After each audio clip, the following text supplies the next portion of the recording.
By the United States on the high seas. White House spokesperson Caroline Leavitt today spoke with you about the Bella One. There was another vessel this morning, the Sophia, that in coordination with the Department of War, the Department of Homeland Security apprehended it. This is a stateless, sanctioned dark fleet motor tanker, and this occurred without incident.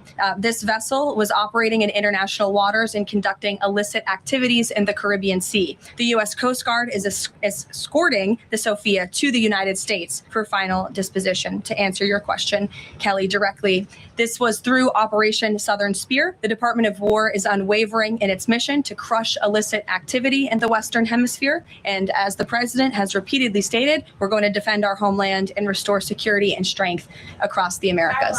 5 days after arresting the dictator of Venezuela, the White House is making deals with the interim government in Venezuela, announcing 2 seized Venezuelan-linked oil tankers are leading to a growing cooperation between the 2 countries. Secretary of State Marco Rubio. We are in the midst right now and, in fact, about to execute on a deal to take all the oil. They have oil that is stuck in Venezuela. They can't move it because of our quarantine and because it's sanctioned. We are going to take between 30 and 50 million barrels of oil. We're going to sell it in the marketplace at market rates, not at the discounts Venezuela was getting. That money will then be handled in such a way that we will control how it is dispersed in a way that benefits the Venezuelan people, not corruption, not the regime. A man responsible for a 2001 school shooting in California may be released soon. Charles Williams shot and killed 2 students and injured 13 others at Santana High School when he was 15 years old. He was sentenced to 50 years to life in prison, but a judge erased his sentence after the case was moved to juvenile court. America's News Network, USA Radio News. So right now may be the perfect time for you to rethink how you pay for health care. And here's why. This time of year is decision time for a lot of people, but it's also when you can join MediShare and save even more than usual. For many families, joining MediShare means saving about $500 a month, which is a game changer for a lot of people. More than 1 million people are now part of healthcare sharing because it just makes so much sense, especially right now. And MediShare is the gold standard. Members like it a lot. We know this from member surveys. MediShare has been around for over 30 years. It is a proven thing. And if you join before January 15th and you mention the promo code SHARE, they'll waive your application fee. So you save $100 right off the bat. I'll give you the number here in a second, but just call. You'll get a price within 2 minutes. And again, the deadline is January 15th. So call now. You'll save even more. Call 855-SHARE-40. That's 855-SHARE-40. 855-SHARE-40. President Trump says he's looking to stop investors from buying more single-family homes. In a Truth Social post Wednesday, the president said people live in homes, not corporations. He said he'll be urging Congress to codify his plan to ban large institutional investors from buying more single-family homes. Trump called buying and owning a home the pinnacle of the American dream. He went on to blame record high inflation caused by Joe Biden and the Democrats in Congress for letting that goal get out of reach. I'm Wendy Swanson. The Massachusetts woman accused of stabbing a tourist inside a Manhattan's Macy's has been indicted. Manhattan District Attorney Alvin Bragg says Carrie Ahern is facing multiple charges, including attempted murder, assault, and endangering the welfare of a child. The 43-year-old woman is accused in the random stabbing of a California mother on December 11th inside a bathroom at Macy's flagship store. The 39-year-old victim was changing her baby's diaper at the time. Ahern had been released earlier that day from a psychiatric facility in New York, where she'd been held for more than a year for threatening to kill Massachusetts Senator Elizabeth Warren.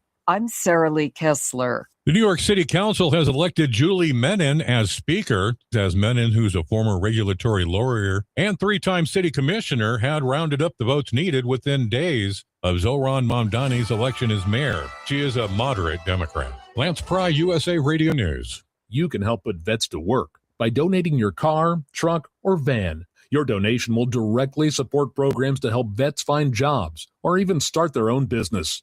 Donate today for fast, free pickup of your vehicle. Call 800-209-4580 for 24-hour response. Call 800-209-4580. That's 800-209-4580.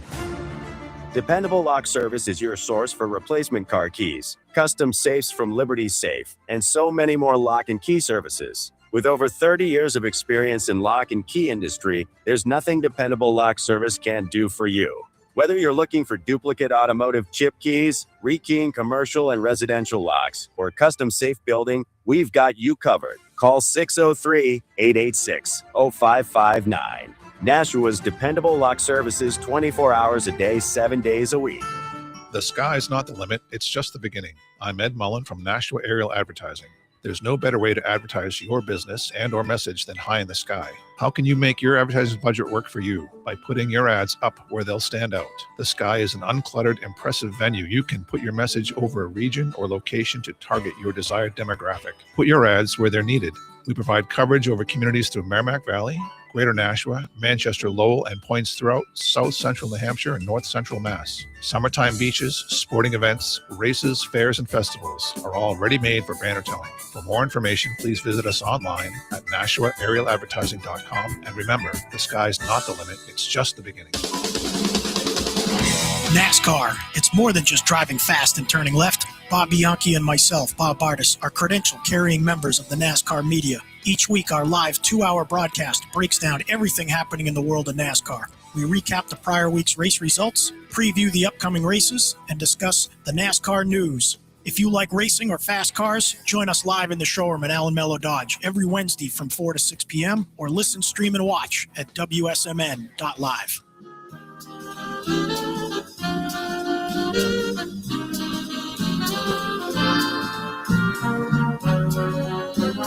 Hi, this is Cody from the Nashua Community Music School, and I want to sing about our season of giving. Through your support, we can continue to provide high-quality private music lessons, music therapy, and music outreach to our community all year long. Our goal is to cadence at $30,000. If each WSMN listener were to only donate $5, we would accelerando to our goal in no time. Help us kick off the fundraise for the holidays by marking your calendars for December 2nd and visiting our website, NashuaCMS.org, or following us on Facebook and Instagram at Nashua CMS, or by giving us a call at 603-881-7030. The views and opinions of the following show do not reflect those of WSMN, its owners, and/or associates.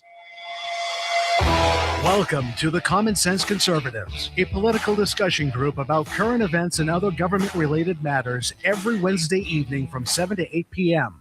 Right here on WSMN 1590 AM, WSMN 95.3 FM, and streaming live on wsmn.live. Making sense of the inverted reality we are subject to every day, the Common Sense Conservatives are here to help bring you back to reality.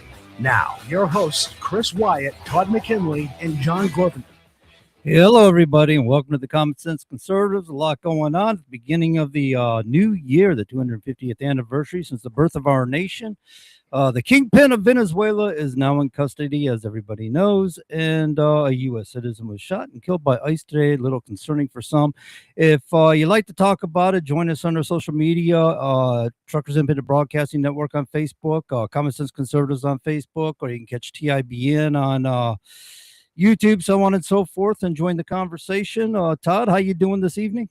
Oh, not bad, John. Just join it. Looking forward to having Kent Gray on here in just a minute, our guest. We're going to discuss several things, but looking at the comments, you talked about Minnesota. One of our listeners here says, quick note on Minnesota ICE shooting victim was Renee Nicole Good. She was boisterous lesbian. Of course, she didn't deserve to die, but why are so many LGBTQs involved in this similar kind of baloney?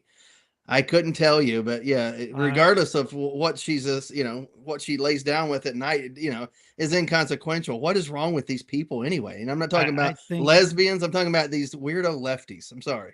I think that's it. I think that most of them are on the left and they're following the agenda and they're being recruited into these thought processes and being prodded and urged to get involved here and so on and so forth. But we'll probably talk more about that later because we'll just do the roundtable and bring our guest in, right? Absolutely. And Oh, there's Chris, how you doing, brother? Yeah, you didn't introduce You the waiting for me to Colonel. call him here. He came in late. Sorry, everybody. No, I didn't come in late. I was here. I couldn't find the browser tab that had the show. So I went around. I had my camera off, and I'm like, where the heck's it at? Where's it at? I was like, where's he at? Well, you don't want to be caught off guard if the sound goes out or something. You're like, got your second digit up your nose or something like that on the camera. So I had the camera off while the news was playing, and then I'm like, where is the tab? I looked through every browser. I finally found it. Anyway, things are all right, John. Consequential day here. I am volunteering to be the viceroy of Greenland. I'll just put that on the table right now. Okay. He's got a sash and everything. He's ready to go. Sash. Yep. Well, I've got my walrus skin oil slicker too. Well, the old days, they used to conquer a country and put a governor in place, right? Or over That's here, right. they had colonists up till 250 years ago, and they put governors in place to run things. Yeah, but I like the British Empire. We got company there. Look at that. Yeah, he's got a tabby. This is Croup. He's a good cat. He just wanted to jump in for a minute. I see that. Cats are lovely, but I sneeze when they're around. Oh, all right. It's I time can for him stand to to be go. allergic to cats. I love cats, but I love dogs too. I like to have both and watch them fight. Yeah, Not that but I want them to fight. No, I prefer the British model. Governor, that's so passe. I mean, that's Michelle Wu's a governor. Timmy Waltz is a governor. That's not very illustrious. Right. Gavin Newsom. I want to be the viceroy, like the viceroy of India. I want to be the viceroy of Greenland. That's what I want. There you go. I love it. I don't know how this. I mean, we do have common law from the English, don't we? They just kind of decided to rule that on in somehow. It wasn't in the U.S. Constitution, but I think it was Marshall, wasn't it? Just said, yeah, it applies here in the United States too. Yeah, I think so. There you go. So I guess we're getting more and more British folks. Not trying to. Jolly good. Todd, do you want to introduce our guest? We'll bring them in and get things rolling. Absolutely, yeah. So it's this Kent Gray. Kent's a political political operative. He's a lawyer. He's held public office. He's been a political appointee in numerous administrations. He's also been a staff associate at the White House through various administrations. Been an advance man, which we're going to talk about what that is here in just a moment. But I want to introduce Kent, let him give a little spiel about his bio real quick, and then we'll get into it. Good evening, everyone. Well, Kent Gray calling in from beautiful Illinois, where it was over 60 degrees today. And yeah, beautiful. As I get older, I think more and more how much I love global warming. I got to find all my mother's old cans of Aquanet, stand in the backyard and just spray them up at the sky. If this is the weather in January, I'm sorry, California, but you're just gone. Well, we got hit pretty hard over here in New England with cold weather at the beginning of the year or during Christmas season. A lot of ice and stuff. Did you get that in Illinois? Well, we had a really cold start in Illinois. It was really cold for basically 2 weeks. But then we've had a moderate Christmas, probably about 2 weeks of good weather, so that's unusual. But we'll survive. We always do. We got a lot of snow in December, so that's good. Well, I'm an old advanced guy, as Todd mentioned. When Todd was working and protecting the country and doing all the things that need to be done from the official side, I was still just hanging banners and moving chairs and slinging bike rack and all the other stuff that we do. One of his brethren once told me, she said, Kent, I know what happens behind the stage with all the stuff that we do, but I don't understand what you guys do in front of the curtain. Well, what Todd's now done since he retired and what I've done for about almost 40 years now is basically engage in the art of political advance. And so, and if you ever want to get on my Twitter feed, it's Advance Guy Notes, which is kind of a funny story in itself because I shanghaied it from the previous guy who owned it. And I've been running it for about 6 months now, but it's all things advance. So every time you see a president, a vice president, secretary of state, a campaign, politician that's out for national office, somebody's trying to make sure the flag's in the right spot, the light's right, the sound's good, the people are there, the band's there, whatever it might be, and we do all of that. Absolutely. And I'll lead into some of the early questions here. Kent, so when did you get involved in advance? And also I want you to tell the story about Bob Dole, by the way. So whenever you get a chance to, but how'd you get involved in advance to start with? So I'm in Springfield, Illinois, which is the state capital of Illinois. And Illinois actually used to be kind of a purple state.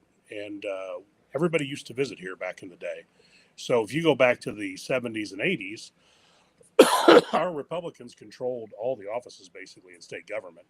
And everybody who was running for president rolled through Illinois at one point or another because we were a pretty early primary. We weren't as early as Iowa or New Hampshire, but right.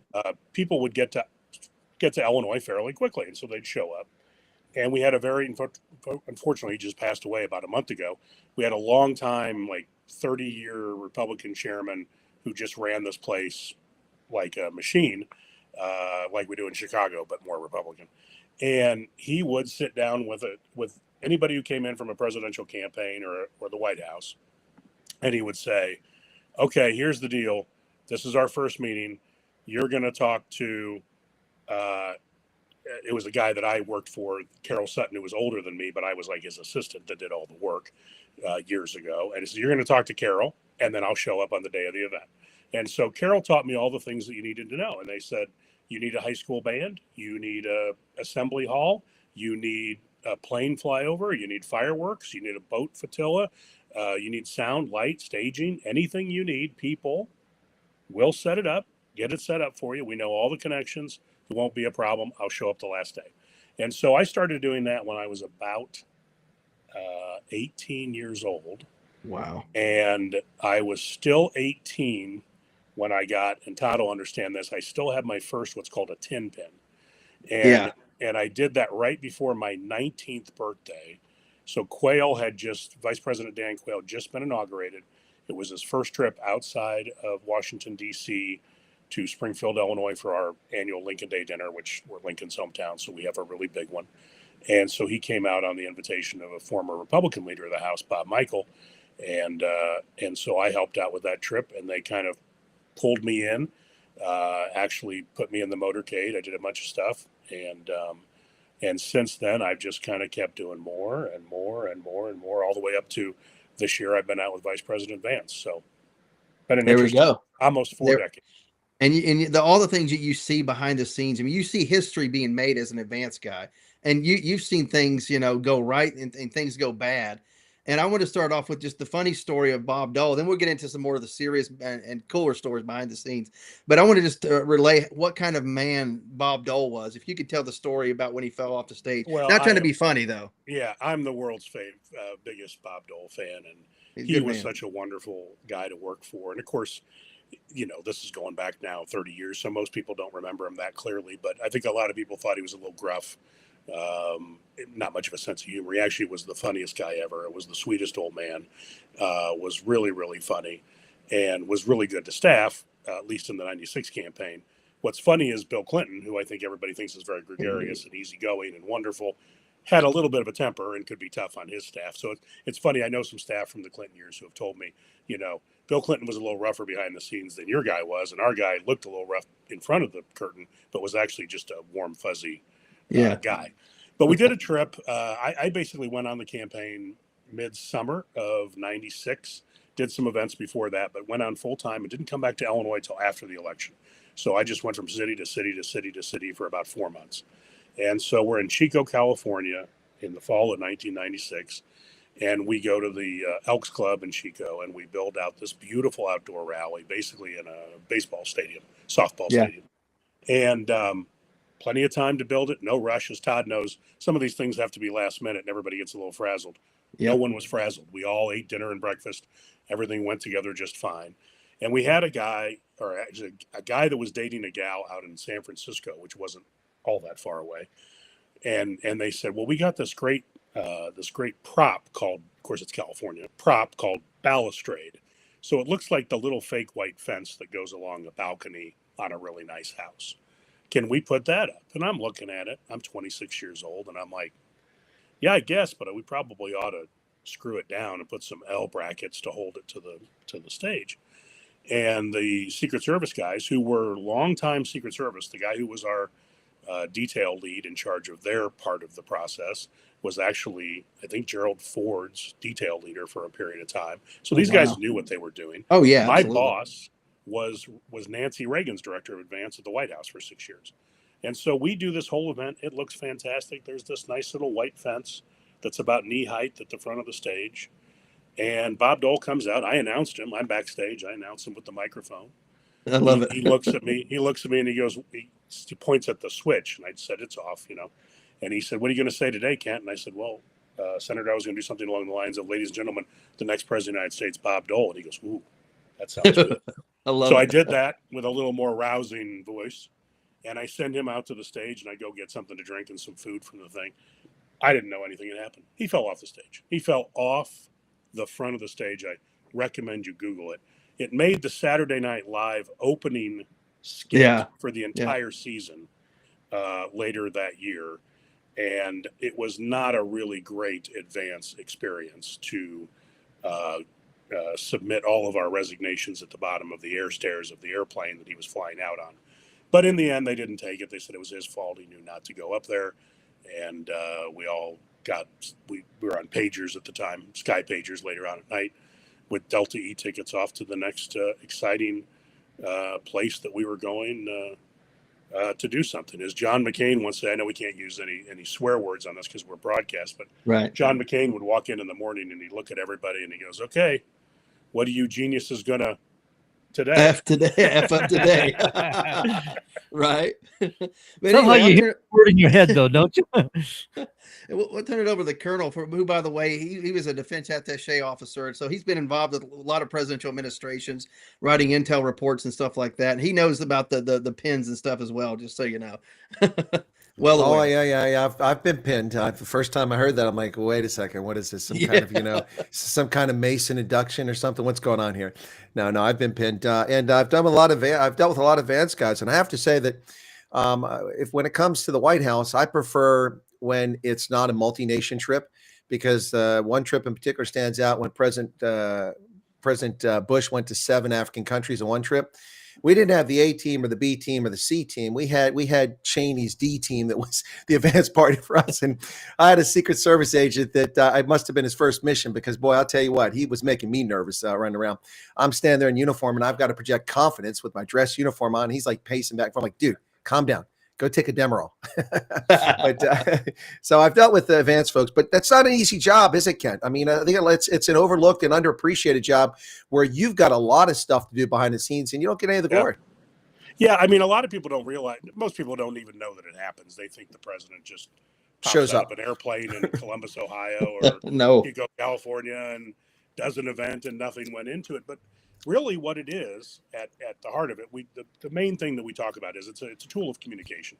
There's no reason to send a president or a candidate out anywhere in the country or the world unless you're getting TV coverage of the whole thing and in the past newspaper coverage. And the reason we do these things, they basically are either a messaging event where we're trying to say, here's the new educational plan, or here's the new economic plan, or here's the new whatever, or it's going to a military base or a military type event that's to try to bring recognition to a military group that did something generally great, that you see that. They also always make great pictures. The picture of George H.W. Bush in the middle of the crowd and in the sandbox in the Middle East back years ago after Desert Storm was just unbelievable. Yeah. And you can't find a Secret Service guy in the whole thing. It's just him surrounded by troops with Barbara.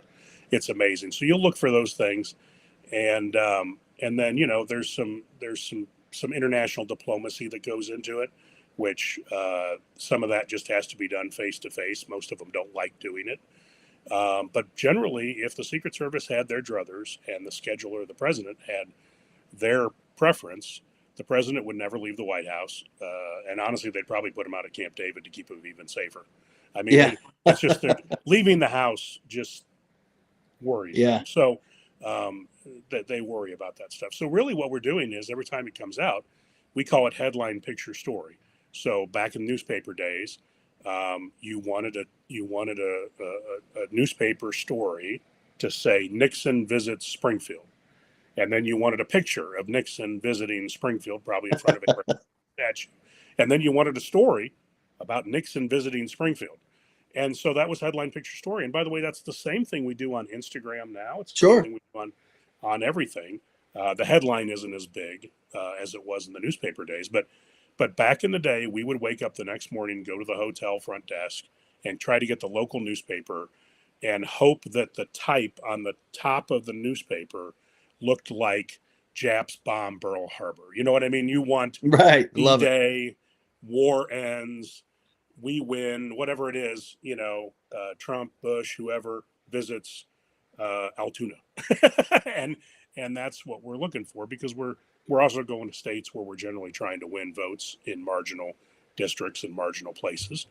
And all we really do is do about an hour long live TV broadcast that then goes on radio and gets shot with still photography. You put it all together, and whether they're talking about education or agriculture or economics or military, it's the same general package.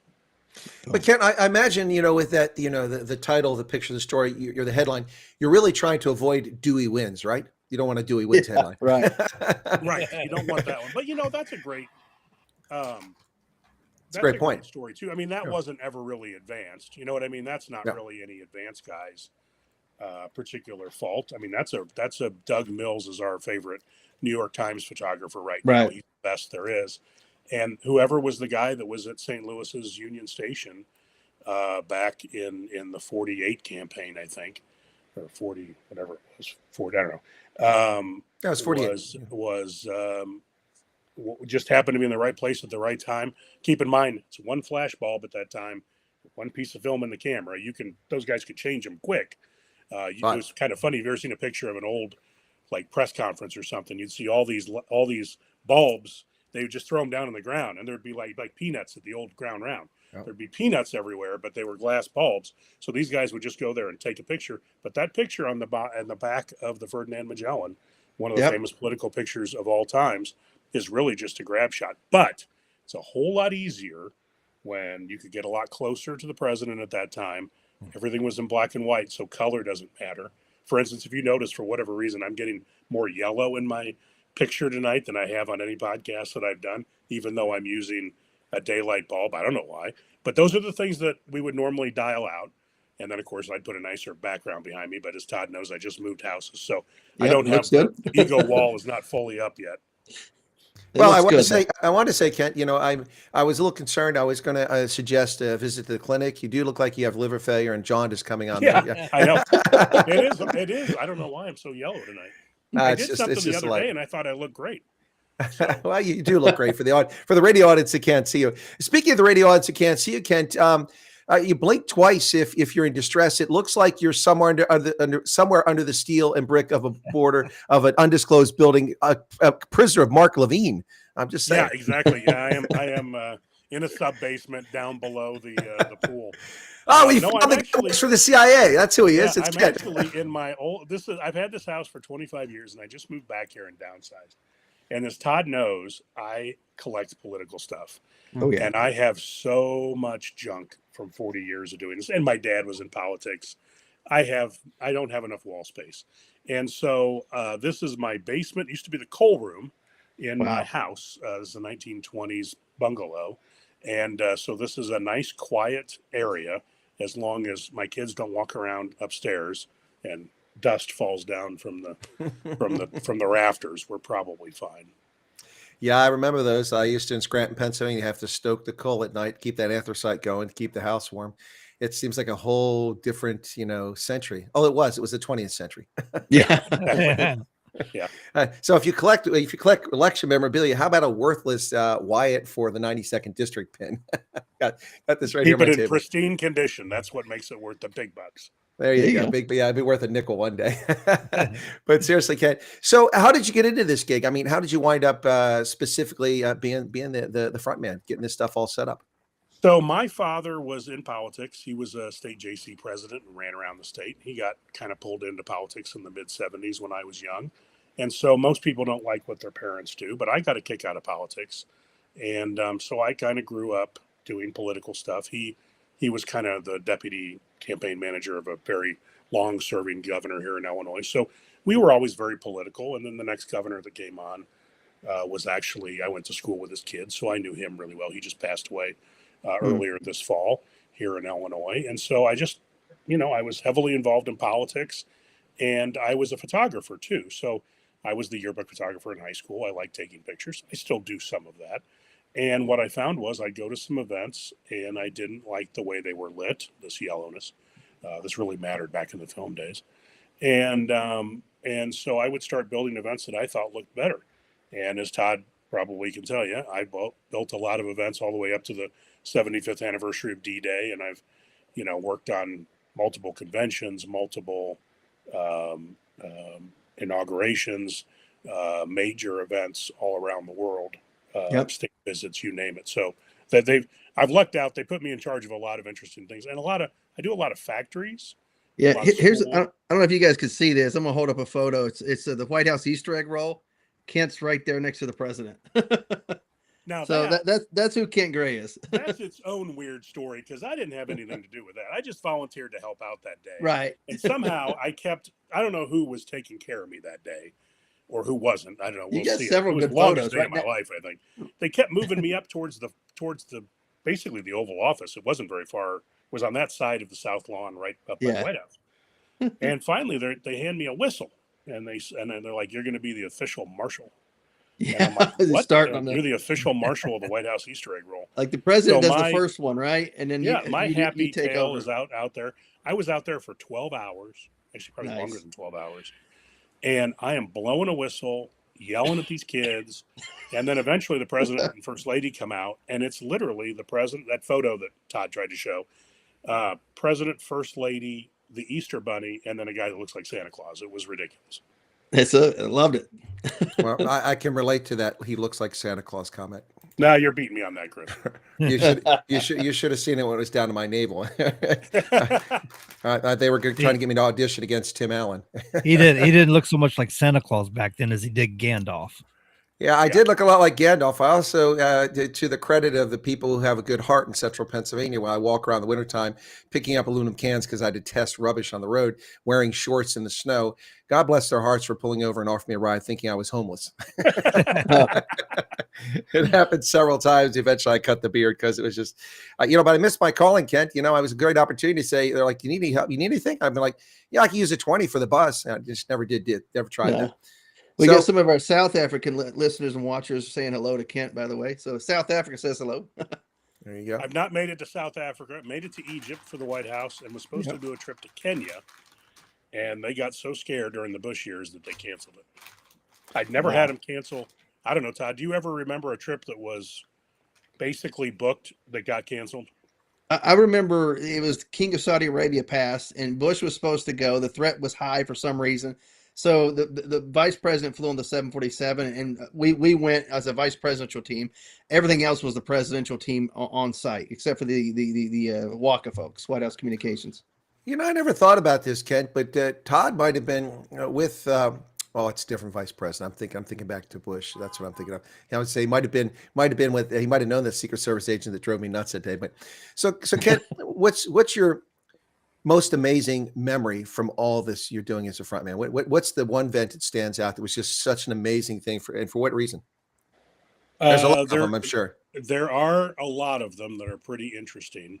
One of my favorites was we did Vice President Pence to the Indianapolis 500 in 2017, and we helicoptered in from Columbus, Indiana, which is kind of his family's hometown. He didn't have a house there, but that's kind of where the family's from.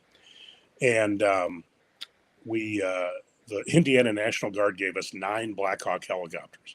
Oh. So we and I was the lead on it, and we helicoptered into the golf course next to the Indy 500. So there are 400,000 people staring at you when you're flying in. We land, and then I had arranged, they wanted to use like a Corvette to be the pace car, and we did a ceremonial lap around the Indy 500, and Vice President Pence, former governor of Indiana, former congressman there, loves the Indy 500. He's gone to like everyone for 30 years or something. And so he's a longtime fan, and they were very nice to us. And we had a motorcade, and I got him to swap out the Corvette for a SUV so that we could ride, because I wanted to ride in it. So we, of course, had the driver for the Secret Service. We had the lead agent, we had me, we had the photographer, and I think we had the site agent that rode in the SUV in front of the two, they're called annuals, but the smaller limos that we were using back in the day for Vice President Pence. And one of my favorite memories was I hadn't thought about it before I got there, but I ordered off Amazon Prime a cheap Chinese GoPro and a magnetic mount. And so when I got off the helicopter, I walked around the back of the SUV, hit record on the GoPro and I stuck it to the trailer hitch. So I have a high def 4K video of us going around the Indy 500 with the two limos. Basically, they look right behind you, and the flags are flying and everything else like that, and then the pagoda, and then the It's a cool video, by the way. It's a really cool video. Very cool. And the funny thing about it is, we finish up and we get out, and the driver, so the vice president's moving on to wherever he's going. The driver for the limo, Secret Service agent, comes up to me, and he's kind of brusque, kind of big and bad. Who said you could do that? And I said, I did. And he goes, oh, okay. Can I get a copy? And I go, yeah, I'll get you a copy. And I sent him I took him a copy on DVD so he had full res. Then he was my best friend forever. But he was, it was just, he was pushing his boundary, and I'm like, well, I'm the lead of this trip. Nobody said you can't ever put a magnetic mount on it's not your car. Right. I mean, we asked the Secret Service nicely, and they'll push back, and eventually the White House will say something, and they'll say, okay. Yeah. That's how it works. Yeah. Yeah. I mean, a lot of great events. I did an event with, Fred Thompson's announcement for president. Oh, cool. Lawrenceburg, Tennessee. Yeah. Years ago. Yeah.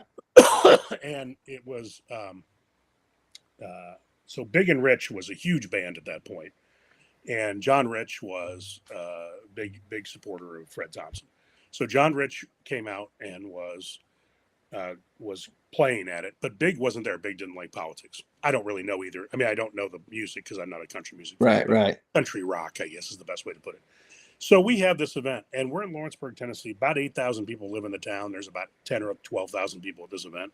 It was slammed. It was an entire downtown with a pagoda in the middle of it, and then just completely jammed. I'm the only advanced guy at the site. The other advanced guy went to the airport to get Thompson and his family.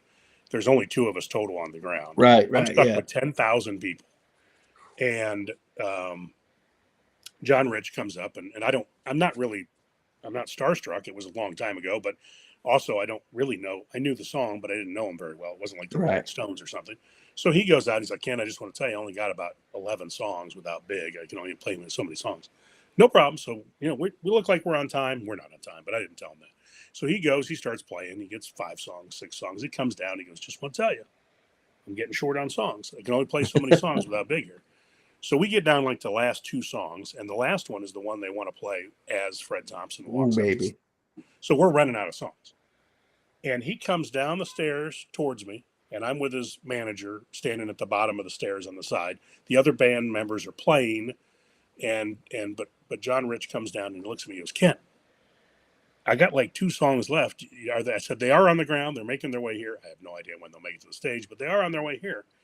I said, my suggestion is Rawhide. Yeah. Oh, yeah. Classic. His face you Blues Brothers brightens up. He's like, oh, and he walks back up the stairs backwards, playing, and he starts going do do do do do do do do do do do, just like the Blues Brothers movie. Classic.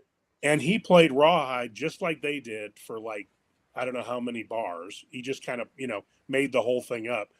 And the manager's cracking up, and John Rich just keeps laughing at me from the side of the stage. So that was 2008, I think. Yeah. Maybe 2007, actually, when it might have been 8. And then I see John Rich at Trump's inaugural in 17, and he sees me, and he goes, Kent Gray. And I go, Rich, because I forgot his name's John Rich. Anyway, I'm like, it's one of those bad names. So, and so we got a photo together and everything. He still remembered that, told the whole story to everybody that was with him. He goes, this is the Rawhide story. You got to hear this story. This is the Rawhide story. It has a name. That was a funny one. No, it's interesting when you meet people like that and how sometimes you stick in their memory or they stick in your memory. Yeah. For instance, Senator McCain, I met him as a second lieutenant in 1989 at Fort Huachuca. Of course, he was from Arizona. He came down there quite a bit to Fort Huachuca when I was going through my basic course, and we went to Officers Club, and I met him, second lieutenant. I mean, who am I? There's 65 of us in the room, and I forget what he asked me. He asked me something, and I attribute to this the fact that he spent so much time in a POW camp. He must have use repetition to memorize things. And so he had an incredible memory. Years later, I saw him in 94 when I was in Officer Advanced course. And we were at another event there, and he come back down this time. I think it was the center by then. And he came over and he said, "Hey, Captain Wyatt, I see you're captain now. How's it going?" And he could have said that to anybody. It's obvious we're captains. But then he asked me a question that made it very clear that he remembered our conversation back in '89, 5 years. I was like, "Wow, you remember me? I'm not anybody important." And then when it was his, who was running? Was it Phil, his buddy there from Texas there? Who was the Texas congressman? Phil Graham. Yeah, Phil Graham. Phil Graham was doing an exploratory run in '96, and he came for the Iowa caucuses. And I was teaching at Iowa State University. So it's 2 years later now. And I'm in Iowa. It's cold as bejesus out there, snow everywhere. It's not the best place to be. Anyway, so we went to the basement of a Pizza Hut in Ames, Iowa. That's where this event was. One of my students kept insisting that I go. I'm like, yeah, I got to stay political. I can't do this. I'm in the Army. He said, "No, sir, just come. You're just meeting him." And Phil Graham is there. I said, "Oh, okay." So I came, and I'm eating a piece of pizza, and I'm in civilian clothes, no uniform, and son of a gun, here comes John McCain over. And he says, "Captain Wyatt, how you doing? I see you're in Iowa. What are you doing up here?" And I'm teaching Iowa State, sir. He goes, "All right, must be ROTC." I said, "Yeah, I didn't go to the academy. They got me to ROTC."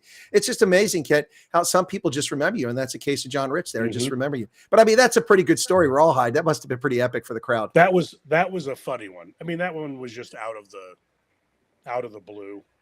I did the 75th anniversary of D-Day. So generally when we go overseas, OCONUS trips is what we call them, we generally do 2 weeks on the trip. If we do a domestic trip to your local school, your local factory, your local military base, it's generally 1 week.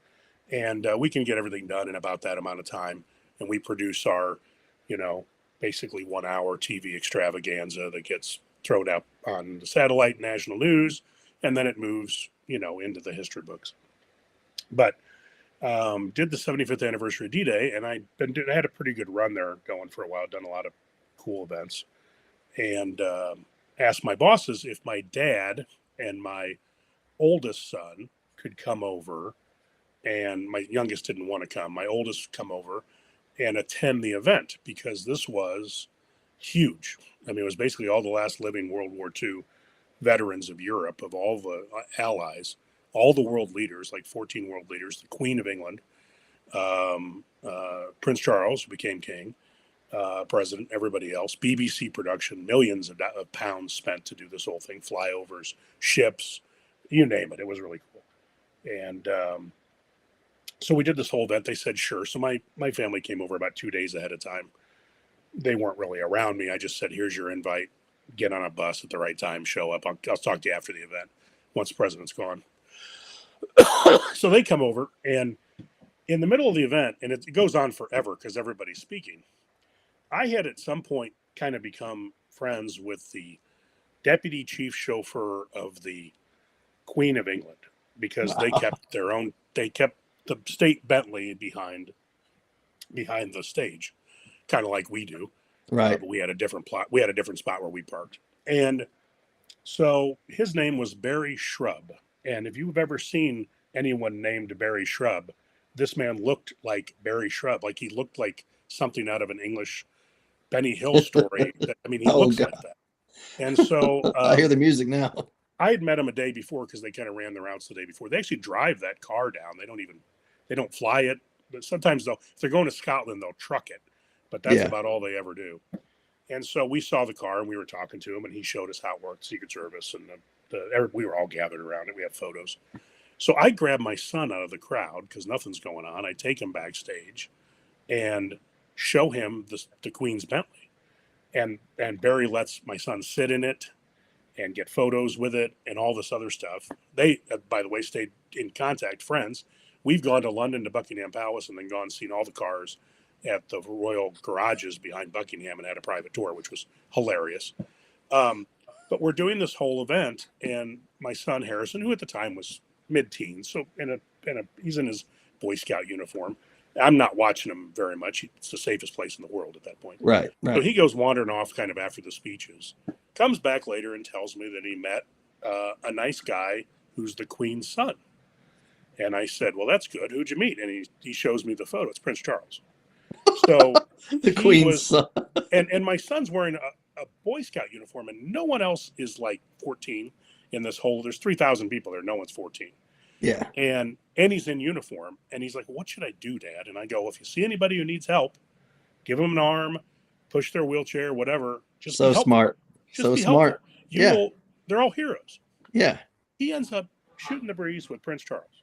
That keeps And him in he the takes thick a of the bunch of things. Yeah. photos of Prince Charles like this, so it's his face. He doesn't get a photo with Prince Charles. Oh. And then, of course, Prince Charles becomes the King of England, and I go, "How's your picture with the King of England?" And he's like, "I had no idea that guy was going to become the King of England." And so That's how it works. So he has photos. I had a conversation with him. I love it. I love it. No photo with Prince with the King. I was talking to his nice son. Well, it's Ken. It's funny you should mention that because recently I flew out to Idaho, and of course from Harrisburg, it's a small regional airport. So I had to fly through Chicago, went through O'Hare. I get off the plane, and I step away from the gate because I really hate when people just stop there and look for the signs and block it. So I moved this side a little bit, and it was right where McDonald's was in that part of the terminal, across from me. So McDonald's is across, and I'm standing there off this side, and I look up. I'm like, this guy's got a ball cap on. I'm like, it looks a lot like Mike Pence. But everybody's just walking by him. Nobody's noticing him. He's got 2 cops with him, 2 Chicago police with him. Like, okay, it's somebody important. I think that's Pence. So he walks over to the McDonald's and places an order. And I walk over to the same wall because there's a restroom. Just isn't ironic the bathroom is near the McDonald's, but just saying anyway. So it's right there. So I'm standing there. I'm like, yeah, that's Mike Pence. So they had 2 cops in Overwatch position back in the spot where I was. They moved into there. So there's 4 cops guarding. I walk back over and I said, yeah, isn't that something?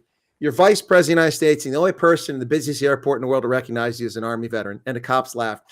So a couple minutes later, Pence comes over, and he goes, he saw me standing there. I had a Operation Enduring Freedom hat on. And he starts chatting with me, kind of like Bush. George Bush loved to chat, man. That really made the Secret Service mad because they had a schedule to keep to. But he's chatting with me. We spent 10 minutes talking, and nobody knew it was a vice president. He gave me a vice president's coin. He still had some left. He said, I got a couple of these left. Let me give you one, Colonel.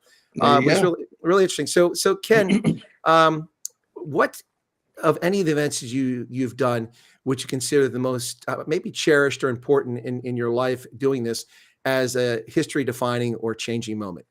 Is there one of those events? History defining. No, those are all, I mean, that's a lesson learned there. And then some just very interesting, probably the biggest one that I was involved with, to be honest, was during the Bush administration. So President Bush, prior to 9/11, had a trip planned to Tokyo, Seoul, Beijing, and Shanghai. And it was a four-stop, 3-country trip. And I was on the team for Shanghai. And in the end, 9/11 happened. So this was scheduled, and I was put on the team. We were all set to go and had everything ready to go. And then 9/11 happened. We were all basically ready to leave a couple weeks after 9/11, roughly. And we ended up, it was the APEC summit in Shanghai. And I went over to that in probably either end of September or like first couple of days of October of 2001. Was over there for like 17 days. And that was a momentous thing because we weren't, we were slow getting all the planes going back in the United States. So there wasn't a ton of travel going on inside the United States. APEC is normally the Asian Pacific leaders, but because Bush was going there right after 9/11, and most of them had not been able to visit the White House and give their condolences or whatever they were going to do, they scheduled it for this APEC. So we had European leaders there who wouldn't normally be at APEC. Oh, wow. We had Putin there. It was a big deal. I bet we did 30 bilaterals with meetings with other world leaders. The president was there for 3 days, 4 days, 3 nights, which is a long time for a president to be on the ground. Big time. It's a really long time for George W. Bush to be on the ground anywhere that isn't his own bed, because he does not like to be anywhere other than home. And it was quite an amazing event. That was probably the biggest one. And I was 31 at the time. I was basically in charge of the press on that trip. And, I was making sure the bags got where they needed to be. The buses got where they needed to be. Everybody got fed. All the phone lines worked and everything else. I wasn't changing the world, but I played a little cog in it. Yeah. So I'm on the airplane because I'm the only one coming from Chicago because I'm in the Midwest. Everybody else is from DC mostly. And I am on the most beautiful brand new 777 American out of Chicago. And I get on and of course we have a particular type of passport that regular people don't have. And so there's on international flights, especially big ones, there's somebody called the purser, and the purser keeps track of who everybody is. Just like the Love Boat, there was a purser. Well, there's a purser on the plane. And she comes up to me and she goes, Mr. Gray, I looked on my sheet and see how you're traveling. Could we move you to the first class section? Yes. Yes. Yes, you can. So they move us up, and come to find out the only reason they wanted that is they hadn't opened any bottles of port for like 3 weeks. And they wanted to drink the port with me. And I didn't know this about airlines. All the other booze comes in little bottles, but port comes in half bottles. And once they open them, they're allowed to finish them. I didn't know that. We did. And so, but it's we're flying. Again, this is post 9/11, but pre the war, our attacks in Afghanistan. So I guess it was October 5th. So at one point, the purser comes back to check on me to make sure I was kind of awake and asks me to come up to the cabin, the cockpit door. What? So I go to the cockpit door. They knock a knock.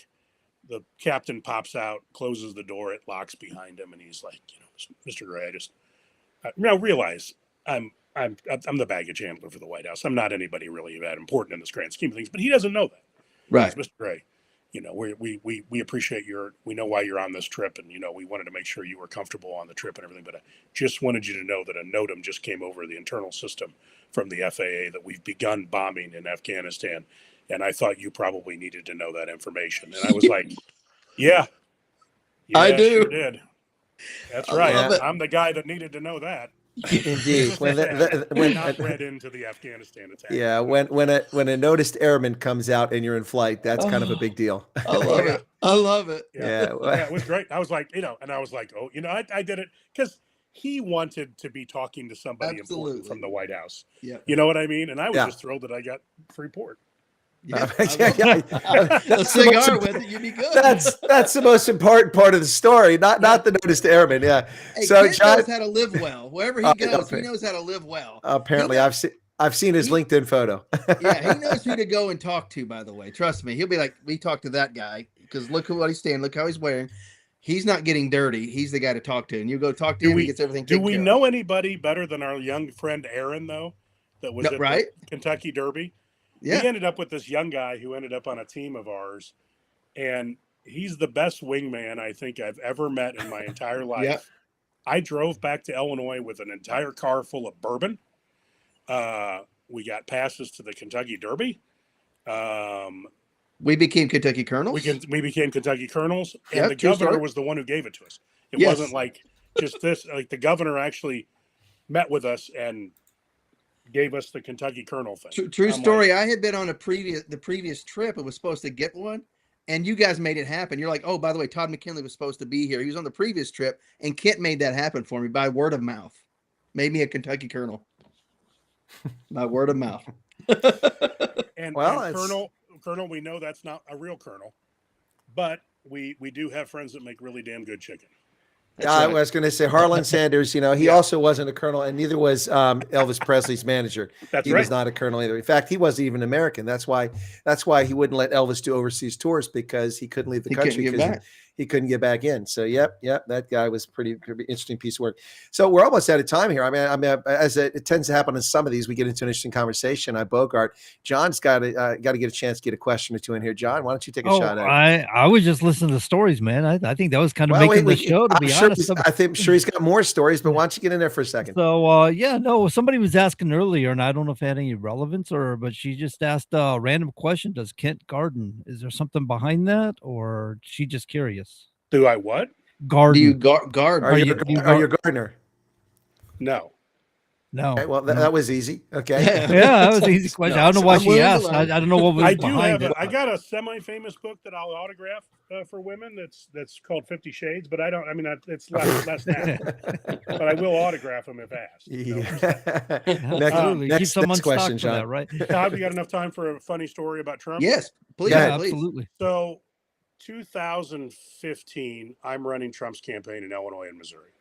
Trump comes. Corey Lewandowski tells me we're coming to Springfield, Illinois, and I said I didn't request him to come to Springfield, Illinois, and Corey said, well, he's coming to Springfield, Illinois.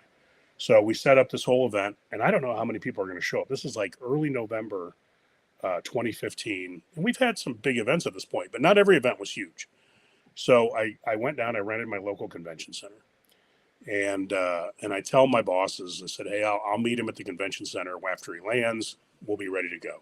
They said, no, Kent, you'll be at the bottom of the air stairs when the plane pulls up, and you'll greet Mr. Trump when he arrives on Illinois soil. Oh, okay. That sounds like fun. I've never done that before. I mean, I'm out there as a staffer, but I've never been the greeter. Right. So I go out there. I said, can I bring my kids? And they said, yes. So I got my 2 kids. Now, at the time, my oldest is about 10 or 11. My youngest is about 6. The movie Frozen had just come out. And I don't know if anybody's ever seen it, but there's a scene when they realize she's the monster. That'll play a role here in a second. So I'm standing there. He comes down. I just seen him a week before, like in New York. He comes down. He comes over. And I said, Mr. Trump, this is my oldest son, Harrison. And my oldest son, Harrison, goes, Mr. Trump, very nice to meet you. Welcome to Springfield, Illinois, the home of Abraham Lincoln. And Trump's like, oh, good boy. That's a good boy right there. Got a good boy. Got you a good boy right there. And I don't realize it, but my youngest on my other side, on my right side, is kind of getting behind my leg. And I kind of turn, and I'm like, Mr. Trump, this is my youngest son, Oliver, over here. And I'm trying to find Oliver. And Oliver swings around my leg, and he points up at Donald Trump. And he says, monster, monster, monster. Ooh. To which I go, oh, and other words in my mind, because I figure I'm about to get fired. Yeah. And Ooh. Trump starts laughing. And he goes, oh, Oliver, I love that movie. My granddaughters love that movie. I watch it with them all the time. So I had seen my entire political career with Donald Trump go down the tubes and then get reinvigorated. Yeah. And then I left the kids with my cousin to take a tour of Trump Force One, and we hopped in the motorcade and had a great rally with 11,000 people, and it all worked out. But boy, from the mouth of babes, you never know when they're going to say something really fun. That's right. Yes, sir. No doubt about it. 11,000. Wow. That must have been one of Trump's tiny rallies. I mean, we had 60,000 in Butler in 2016. But the thing about it, though, that was in true character of Donald Trump. I've seen videos of him. He'll be walking through the airport. A woman and 2 children are sitting there, and he just so nicely points. He says, those are beautiful children. That is a beautiful family right there. You know, he's just so nice to people as he's passing by. He is a wonderful people person. Yes. He loves to talk to people of any station, color, creed, anything. He loves to just talk to people. However, I have found and experienced with people that I've dealt with, if you burn him, he takes it personally. Mm-hmm. But beyond that, he's a joy. I mean, I've had many more politicians yell at me than Donald Trump. Yeah. Yeah, we've seen a few people come to his wrath. One, people like lately it was Massey and Marjorie Taylor Greene, and I believe Rand Paul got on his bad side recently. And yeah, you get on his bad side, you've known you've done something. He'll come back out fighting. Yeah. Yep. Absolutely. Any final thoughts, Kent, before the music plays us off for the hour? Well, just, it's been a very impactful year. Again, I don't think anybody expected so many things to happen in the first year of the second term. It could have been kind of sleepy for 4 years, and President Trump could have basically just sat back and said, I won, I'm not going to do anything. I am stunned by just how much he has done and how much he had ready to go kind of in a 3-ring binder or at the back of his mind, because I can't think of anybody who ever thought that he was going to run through this many important decisions and actions and, successful completions of policy and legislation and actions and stuff like that. I'm just waiting to see what the next 3 years brings. Absolutely. Absolutely. Well, I appreciate it, sir. Anytime you want to come back on, talk politics, whatever, man, we'd love to have you back on here. More stories. You probably could keep us entertained for days for sure. There are a lot of stories. Some that can't be told, but not too many. Nope. All right, folks. We'll be right back here in just a few moments. Stick around after this. Kent Gray, thank you very much. We'll be back, See folks. you guys.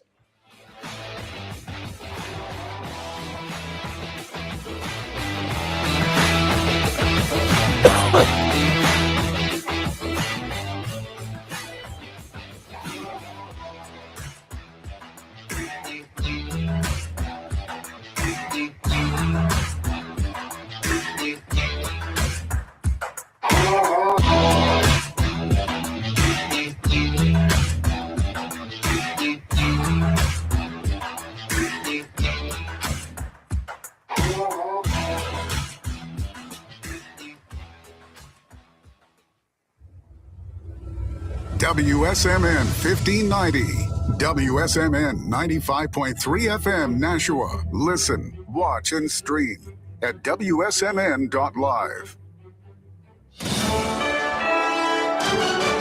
USA Radio News, I'm Lance Pry. Accountability for the waste, fraud, and abuse of taxpayer money being stolen in Minnesota. Some estimates put it at $9 billion gone. An oversight hearing on Capitol Hill today will feature the Minnesota Governor, Tim Walz, under oath. The massive theft has caused him to drop out of seeking re-election. Minnesota House of Representatives Speaker Lisa DeMith is a Republican on Fox News today. I think people today are going to be shocked to find out how long the fraud has gone on in Minnesota and how deep and systemic it is. We have been talking about this as Republicans in the state of Minnesota. We have been talking about this for years, and Democrats have either turned a blind eye or ignored or covered it up. This testimony today in the House Oversight hearing, I'm grateful for Chairman Comer that he is having this hearing today. We are looking forward to the presentation from our three members from Minnesota. The job market is coming in slightly lower than estimates. In December, 41,000 jobs were filled nationwide. That fell about 6,000 short from the estimate. Good news, the report shows 4.4% year over year pay increases for employees. The South and Northeast tracked the most growth, and the West was the only region to see a decrease in jobs. The United States says it seized 2 Venezuela-linked oil tankers. Homeland Security Secretary Kristi Noem is reporting one was seized in the North Atlantic and another was seized near the Caribbean. Both vessels were either last docked in Venezuela or heading to that country. Former Texas Longhorns wide receiver Jordan Shipley is in critical but stable condition after suffering severe burns when equipment he was using caught fire at his Central Texas home in Burnett. He was airlifted to a hospital in Austin. America's News Network, USA Radio News. So right now may be the perfect time for you to rethink how you pay for health care. And here's why. This time of year is decision time for a lot of people, but it's also when you can join MediShare and save even more than usual. For many families, joining MediShare means saving about $500 a month, which is a game changer for a lot of people. More than 1 million people are now part of healthcare sharing because it just makes so much sense, especially right now. And MediShare is the gold standard. Members like it a lot. We know this from member surveys. MediShare has been around for over 30 years. It is a proven thing. And if you join before January 15th and you mention the promo code SHARE, they'll waive your application fee, so you save $100 right off the bat. I'll give you the number here in a second, but just call. You'll get a price within 2 minutes. And again, the deadline is January 15th. So call now. You'll save even more. Call 855-SHARE-40. That's 855-SHARE-40. 855-SHARE-40. The Chicago City Council Public Safety Committee is expected to consider 2 public safety measures today. Perry Williams has more. One proposal is designed to crack down on social media platforms used to promote large gatherings of teens. The second measure is designed to increase police powers to impose a curfew with at least 12 hours notice. But Mayor Brandon Johnson says that measure is not needed. Mere fact that we did not have an incident over New Year's Eve without any additional tools, it's proof positive with the work that we have done to ensure that we're building the safest, most affordable big city in America. Alderman Brian Hopkins says he has the votes to pass the new curfew ordinance out of committee. Rock Regional Hospital in Derby, Kansas has closed its doors. The only full-service hospital in Derby treated patients who arrived Tuesday night, but the hospital now says its emergency room is closed. The hospital filed Chapter 11 bankruptcy last month, but a judge ruled Tuesday eviction proceedings can move forward after the hospital missed another rent payment. Rock Regional owes more than $60 million, including more than $23 million in rent. I'm David Kale. A bright red Ferrari, once owned by the president, is on the Mercam's Kissimmee, Florida auction block. The 2007 Ferrari F430 F1 has less than 10,000 miles on it and is expected to fetch a cool $1 million. Lance Pry, USA Radio News. This is Denny Gillum, here to tell you about an amazing new book, The Miracle Man, written by a good friend of mine. It's a remarkable, true account of faith, healing, and restoration in the face of impossible odds. Through a harrowing series of events and miraculous answers to prayer, Bill receives a donor's heart with only hours left to live. His rapid recovery and return to normal life is a story that shows God's power to heal and his faithfulness in answering prayers. The Miracle Man is available online through Amazon, Barnes & Noble, and other booksellers. Ladies and gentlemen, the Beatles. The only thing we have to say is one small step for man. And the Boston Red Sox are... This is WSMN's Life for the Day for January 7th. Happening on this day in 1610, Galileo discovers Jupiter's moons. And in 2021, Elon Musk becomes the world's richest person. Born on this day in 1800, the 13th President Millard Fillmore. And in 1962, Senator Rand Paul. Dying on this day in 2015, actor Rod Taylor at 84. And in 2021, baseball manager Tommy Lasorda. He was 93. I'm a believer. And finally, on this day, in 1967, I'm a Believer by the Monkees hits number 1 for the first of 6 weeks. And that's WSMN's Life for the Day for January 7th. I'm Phil Kinsey. I'm a believer. I couldn't leave her if I tried. Hi, Nashua. I'm Perry Cataldo from Choice Benefit Services, your local insurance agent that has dedicated himself to all the Medicare plans in New Hampshire. Whether you're just turning 65, new to Medicare, or already have a plan, I'll explain all your Medicare options and extra benefits that you hear so much about. I ensure you're getting all you're entitled to and all that you deserve. Nashua, don't get fooled again this year. Call Perry Cataldo at 603-461-5550. That's 603-461-5550. Or visit me online at cbsnh.com. That's cbsnh.com. I look forward to hearing from you. And remember, health is wealth.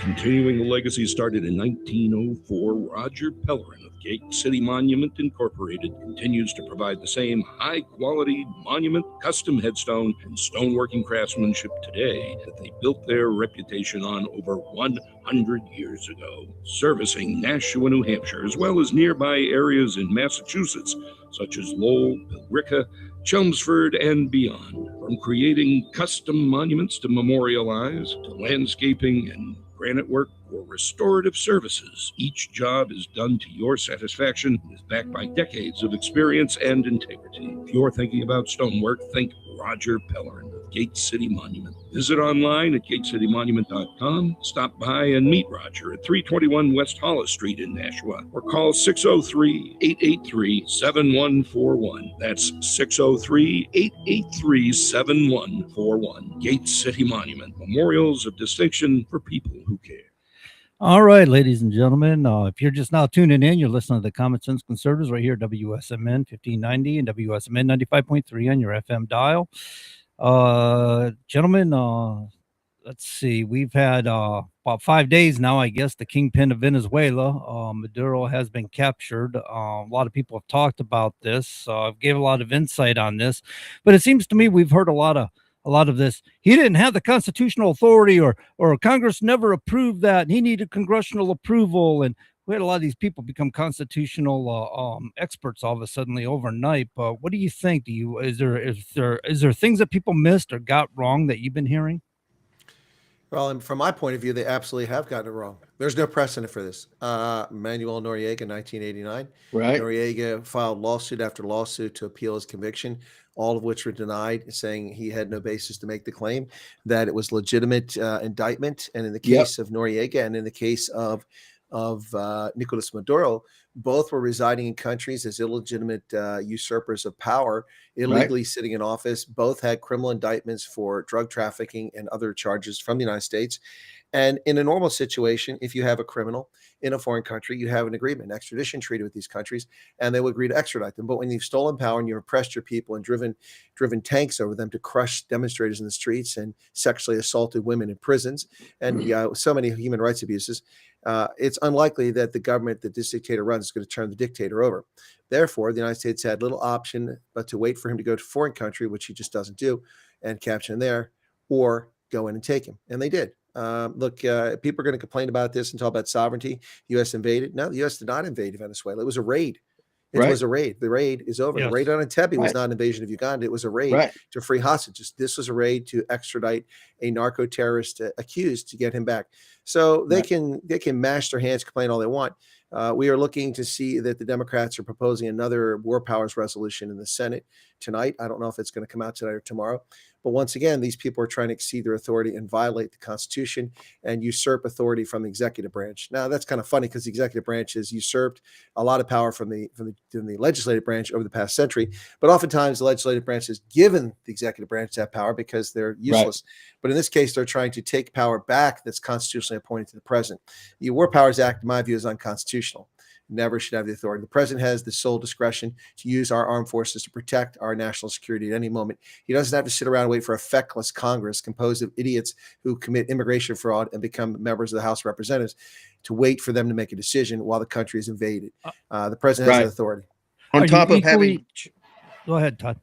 On top of having Chinese spies actually working in their staff in Washington, for crying out loud. Or sleeping with Chinese spies. Of course, Fang, that is Fang. Right.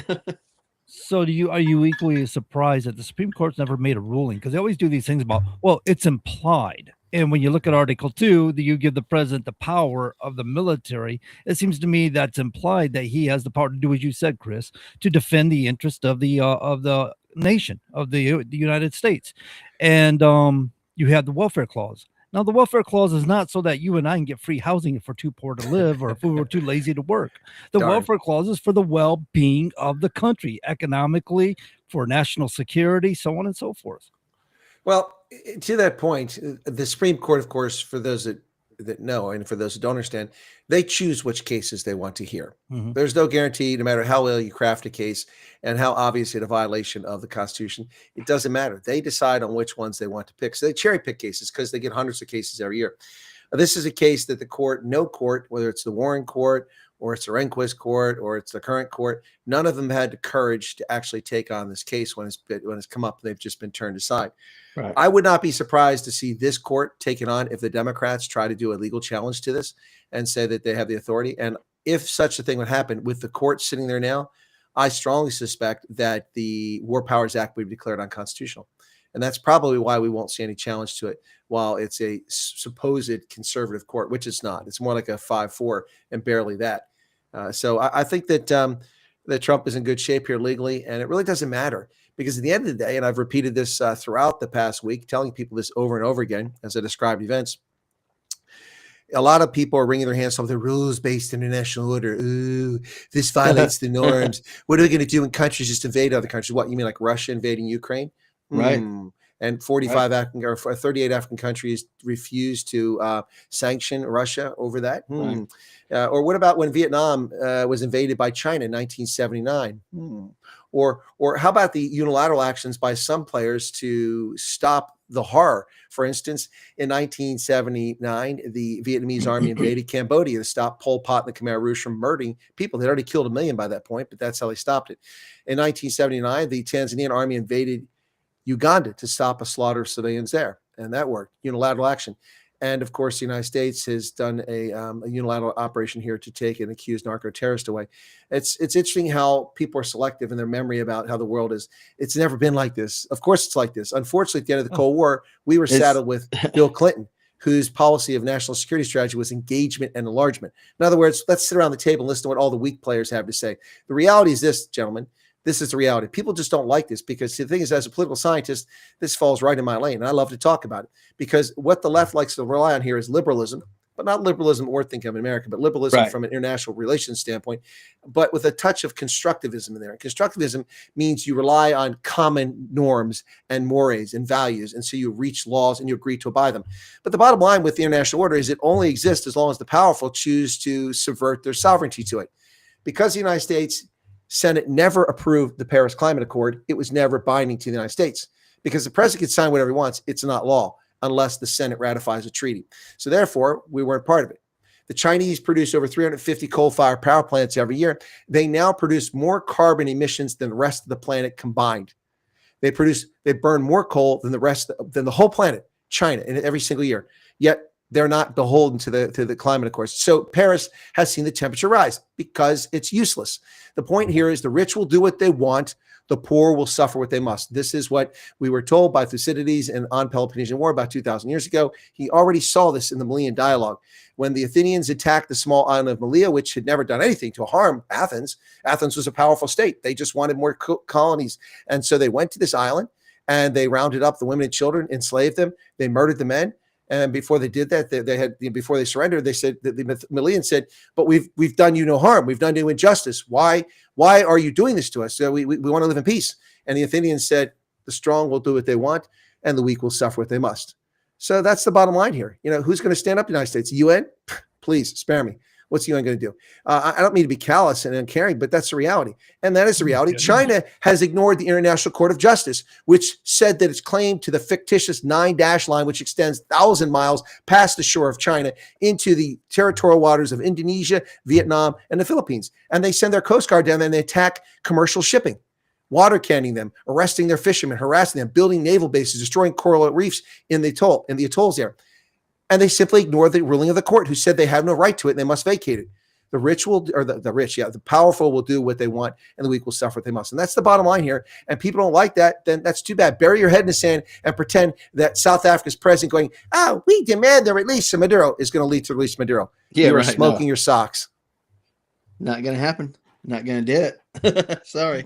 Yeah. Was that too much, John? Did I give you too much to think about? No, you gave that was excellent. That was excellent commentary. No, I'm looking at we have the authorized use of military force, which the only existing law for that is from 2001, and that was for Iraq and Afghanistan, I think, to fight back terrorism. But yet every president since has used that to go to Yemen and go to Somalia, and they say they're fighting terrorism under that act, but that act didn't qualify for where they were attacking. In fact, I believe Obama had bombed coordination with France, had bombed a convoy in Libya, which resulted to Gaddafi being captured by Libyan rebels and executed. Yeah, they didn't have any authority for that. But then I was doing some research for, if you can't find it in the laws, where else can you find it? What's this ruling say? And you start looking at who's got sole discretion, sole power for foreign affairs. The president of the United States of America. So here's a country in South America, Venezuela, which was taken over by a dictator who, as you described earlier, Chris, he can't nobody's going to overthrow him. Nobody's going to surrender him. So Trump did the indictment thing. The world courts have already the world has already recognized, the United Nations, Organization of American States, the European Union, all recognize this guy as an illegitimate president. Therefore, he didn't have sovereignty. Did he? Did he have sovereignty? If he was an illegitimate president, the illegitimate president had to flee for his life to Spain in asylum.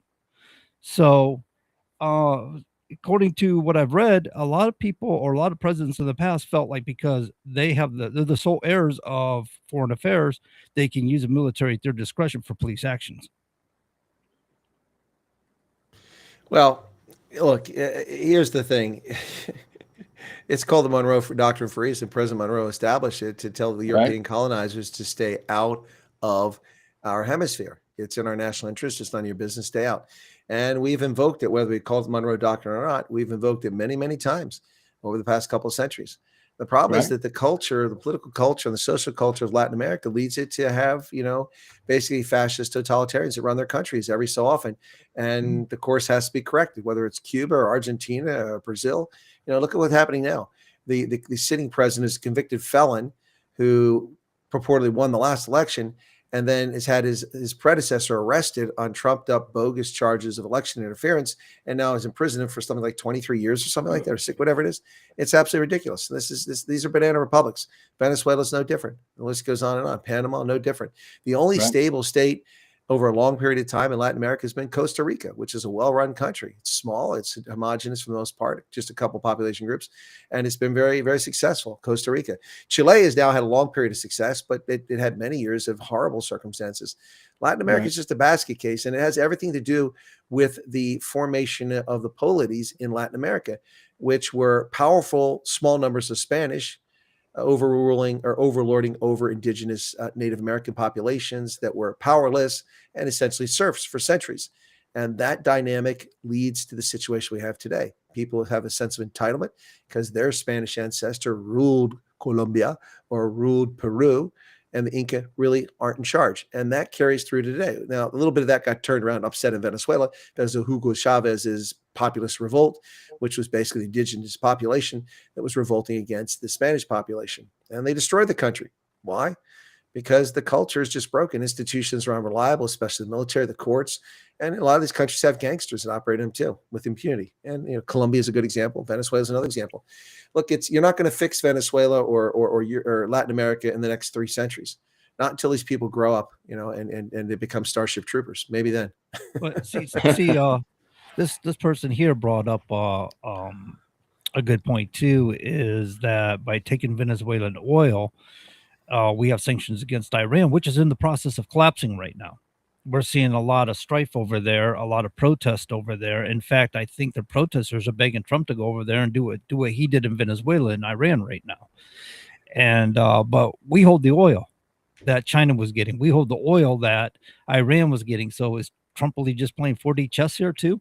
At the same time? He's definitely playing a 3-dimensional chess, and these other characters are playing checkers with Barney Fife. That's exactly what's going on. I mean, I coined that phrase, by the way, a couple of years ago. I like it. It works. Yeah, it works. Yeah, he's playing 3D chess with Mr. Spock. Yeah. They're playing checkers, and it's Barney Fife. No, Trump is 3 steps ahead. I mean, first off, look at what this did, guys. Okay, this not only was an unbelievably successful operation, which Trump didn't want to carry out.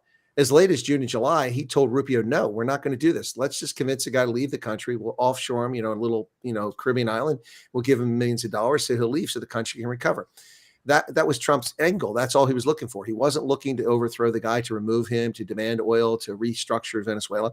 And that's a matter of record. There are plenty of witnesses to this. Trump overruled Marco Rubio. But in the end, this guy, just proved to be such a thorn and such a troublemaker. And this just became an issue. He's supplying oil to Iran and China, who's not our friend. So yes, beyond the unbelievable military operation, which completely shut down the air defense and totally shut down the communications, not to mention the fact that despite Maduro changing residences 6 or 8 times per week, and sometimes 2 or 3 times in a day, we knew exactly where he was, when he was, and got him with no U.S. casualties. No U.S. casualties. 80 casualties in Venezuela, 26 of whom, or 32 of whom, were actually Cubans and interlopers there colonizing Venezuela. But no, so that's the first part of it. The second part of it is that the Russians have been making this big defensive move, selling their weapon systems all over the world, particularly their S-300 and their S-400 air defense system, which they say is amazing. It can shut down the stealth technology of the Americans. It can stop everything. None of them worked. Now, it's a combination of the technicians weren't there, the equipment was faulty, but also the things just weren't up to the task. So the vaulted multi-billion-dollar air defense system meant to stop the U.S. from doing exactly what they did. Not one shot was fired. The Venezuelans didn't even know they were being invaded until Delta Force was gone. That's when they knew they were being invaded. And it wasn't invasion, just a raid. So that's one aspect of it. The next aspect of it is not only was Russia proven to be a toothless tiger with its crappy defense equipment, which now nobody wants to buy. They're like, I'm not buying that. It didn't work there. I'm going to spend my money buying Patriots or THAAD or something like that. Not only that, or even air defense from the Germans. Not only that, but the Chinese senior diplomats had a meeting with Nicolas Maduro 18 hours before we snatched him. Now, that was not coincidence. That was an intentional message to Beijing to get out of our backyard. And Beijing talks a big game. But what has China done? Did they stop it? Did they protect him? Are they there? Are they standing up for him? No, not even in the UN Security Council did they stand up for Venezuela. So if you thought you were going to be a client state of China and they're going to back you, bad choice. If you thought you're going to get your defense equipment from Russia because it's premier, bad choice. If you think you can play games and pussyfoot around with Donald Trump in his second term when he's 79 years old and he's got nothing to lose, bad choice. New sheriffs in town, new rules. We're back to the pre-existing world order in 1989. Might makes right, and too bad for you if you're not strong. That's just the reality of it. You sit and whine about it. You can talk about DEI, and you can talk about trans, and you can talk about blue hair, and you can talk about obese Victoria's Secrets models, whatever else trips your fancy. But the reality at the end of the day is that the world is based on might makes right. And whether you like it or not, that's the truth of the matter. You want to cry sovereignty? Well, why are you surrendering your sovereignty to the United Nations? Why are you surrendering your sovereignty to the Organization of American States? Why are you surrendering your sovereignty to the African Union or to the European Union? You can't say sovereignty matters and you're a sovereign nation and then surrender to multilateral institutions and cry when they don't protect you. So you know what? Too bad. You know, countries like South Africa, whose friends are China, Russia, Iran, Cuba, and Venezuela, their day of reckoning will come. Oh, absolutely. I believe that for sure. And it's funny as the last few weeks I was sitting there watching this, our flotilla or mod or whatever you want to call it off the coast. I'm like, I could see where Delta Force or SEAL Team 6 could easily do this and grab that guy and be out before anybody knows what happens. And in the back of my mind, I was thinking it's Delta Force's term, it's their time right now. They're up. SEAL Team 6, you can get it the next one. I mean, you've had enough glory for a while. Let the Army have a little bit of glory on this. No, we've already earmarked SEAL Team 6 for Cyril Ramaphosa in South Africa or for Gustav Petro in Colombia. They're giving you the shush. I love the Shah of Iran has been talking with Russia like, hey, can I live in Moscow somewhere? So I've volunteered to be appointed as the Viceroy of Greenland, John, and all I ask is a platoon of Marines to go with me. You got imagery for this too, I think. Yeah, I sure do. There he is. Hey, Viceroy. And I see your subjects have greeted you very well. Yeah, that's my cabinet of Inuit advisors. Yeah, what are the names? We got to give them names now. I will come up with names, but I hadn't thought that far ahead. Okay, it's truly amazing and fun what you can do with AI. Yep. Oh, it's good. AI. At first I was so against AI. I was like, this is incredible. This is stupid. Who wants this? It's fake stuff. But then when I realized the true uses for AI, I'm like, oh, this is excellent. It's a good tool is what it is if it's used properly. Well, I have a very good use for AI. I would like to replace Ilhan Omar, Ayanna Pressley, Alexandria Ocasio-Cortez, Eric Swalwell, well, he's already gone now, and a host of other demon rats in the house with just artificial intelligence versions of them, which I can program so that they have common sense. Yep. And it could be like a little box that's on the thing. It's like, hey, Congressman, which way do you vote? I vote yay. And that's it. It's over. No. It's which way did the Viceroy of Greenland vote? I vote that way. Which way did the Viceroy vote? It's an automatic. They automatically cast the vote.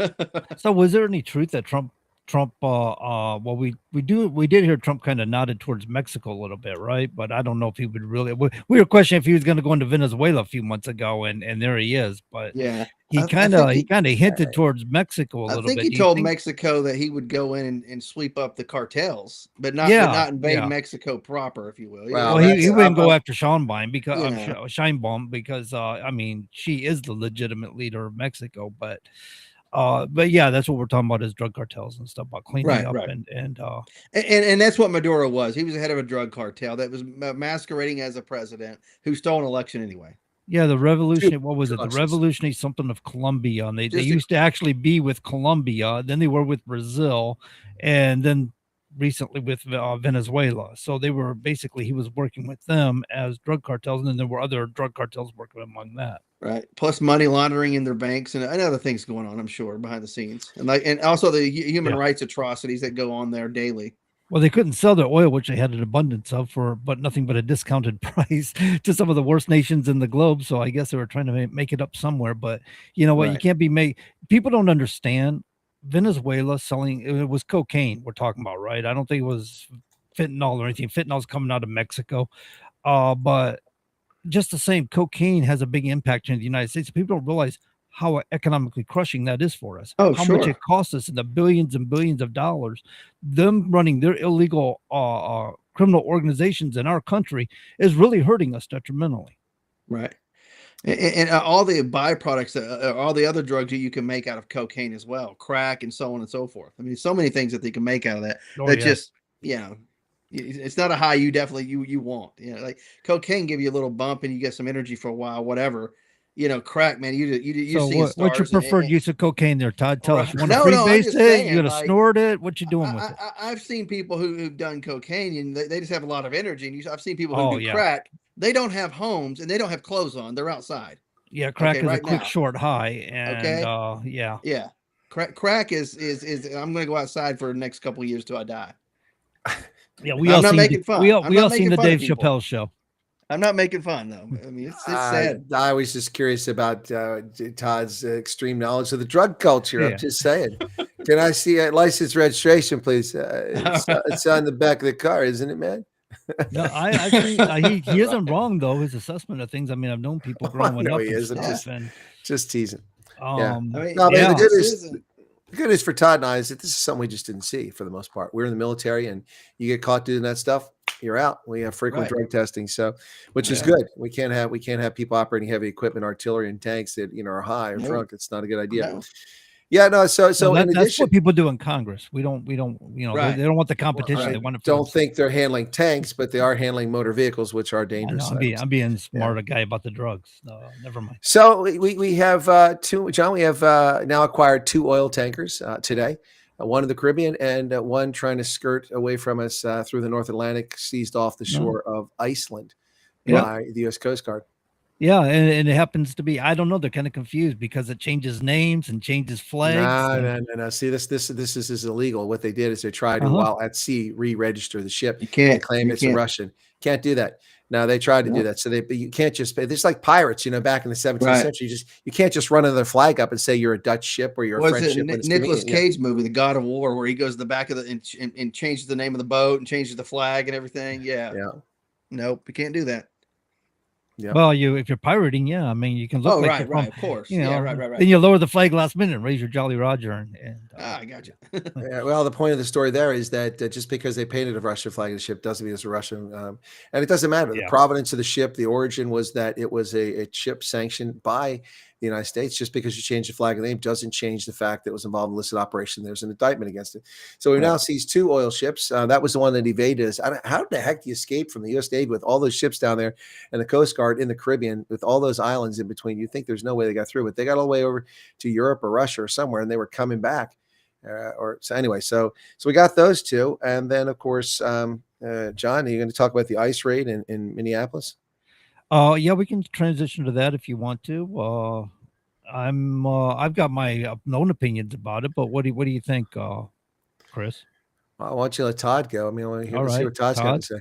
No, I've not read a lot about it. I've only heard some things on Fox News in passing. So I think it was they were laying in wait to ambush, and they knew where they were going to be. That's what I'm gathering. I don't know much more about it. Well, I have watched multiple footage of it, and there were a lot of characters out there. What appears to have been the case is that ICE was in a neighborhood, and these leftist radicals, insurrectionists, anti-rule of law people, had blocked the road and obstructed justice, the Justice Department, ICE, from conducting its mission. One of the vehicles began to pull away. A ICE officer walked around the front of an SUV. Another walked up to the door and said, "Get out of the vehicle."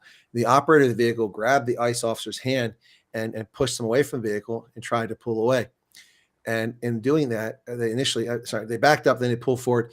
And then as they were pulling forward, they drove into an ICE agent. Now, people are refuting this, but if you see different angles, you can clearly see that his life was in jeopardy. And he drew his weapon in less than a second and fired 4 rounds. The initial one right through the windshield, obviously struck the person either in the chest or in the head, and the vehicle continued forward, and he fired 3 more rounds. It sounded like 3 more rounds. It happened so fast, unless it's not even a second and a half for all this.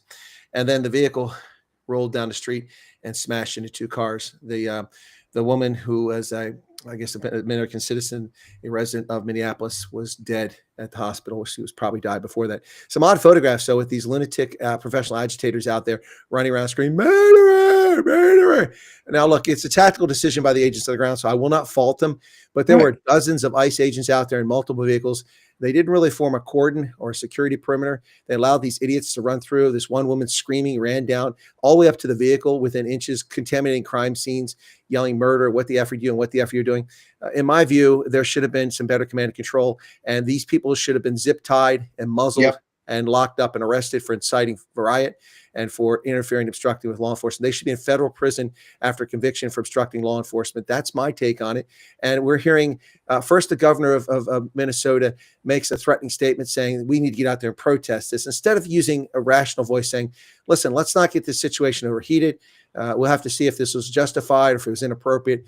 Right. But instead of that, he's not a real leader. Stolen Valor, Tampon Timmy is a scumbag, and he incited violence. Later, after realizing what he'd said, he comes back and says that he tries to calm the situation down a little, but it's too late. But it gets even worse than that. The useless leftist scumbag mayor of Minneapolis said, ICE, I have a message for you. Get the F out of Minnesota. You know what, buddy? I got a message for you. Get the F out of America. Why don't you go to Ontario? That's a nice place for people like you. Hold on. And we're not done. The slimy former Obama dirtball, Keith Ellison, the criminal in chief of Minnesota, he is out there inciting violence and telling people to protest and obstruct federal law enforcement. And on top of that, Ilhan Omar opened her cake hole up and put herself in a box. I think she's going to find herself being removed from the House of Representatives for too much longer because of the shenanigans. But all these officials are inciting violence, inciting up in the temperature, and then blaming the federal government for not cooperating. The federal government is trying to cooperate. You refuse to cooperate with federal law enforcement. That's what has caused this problem. And you should have seen the mob out there.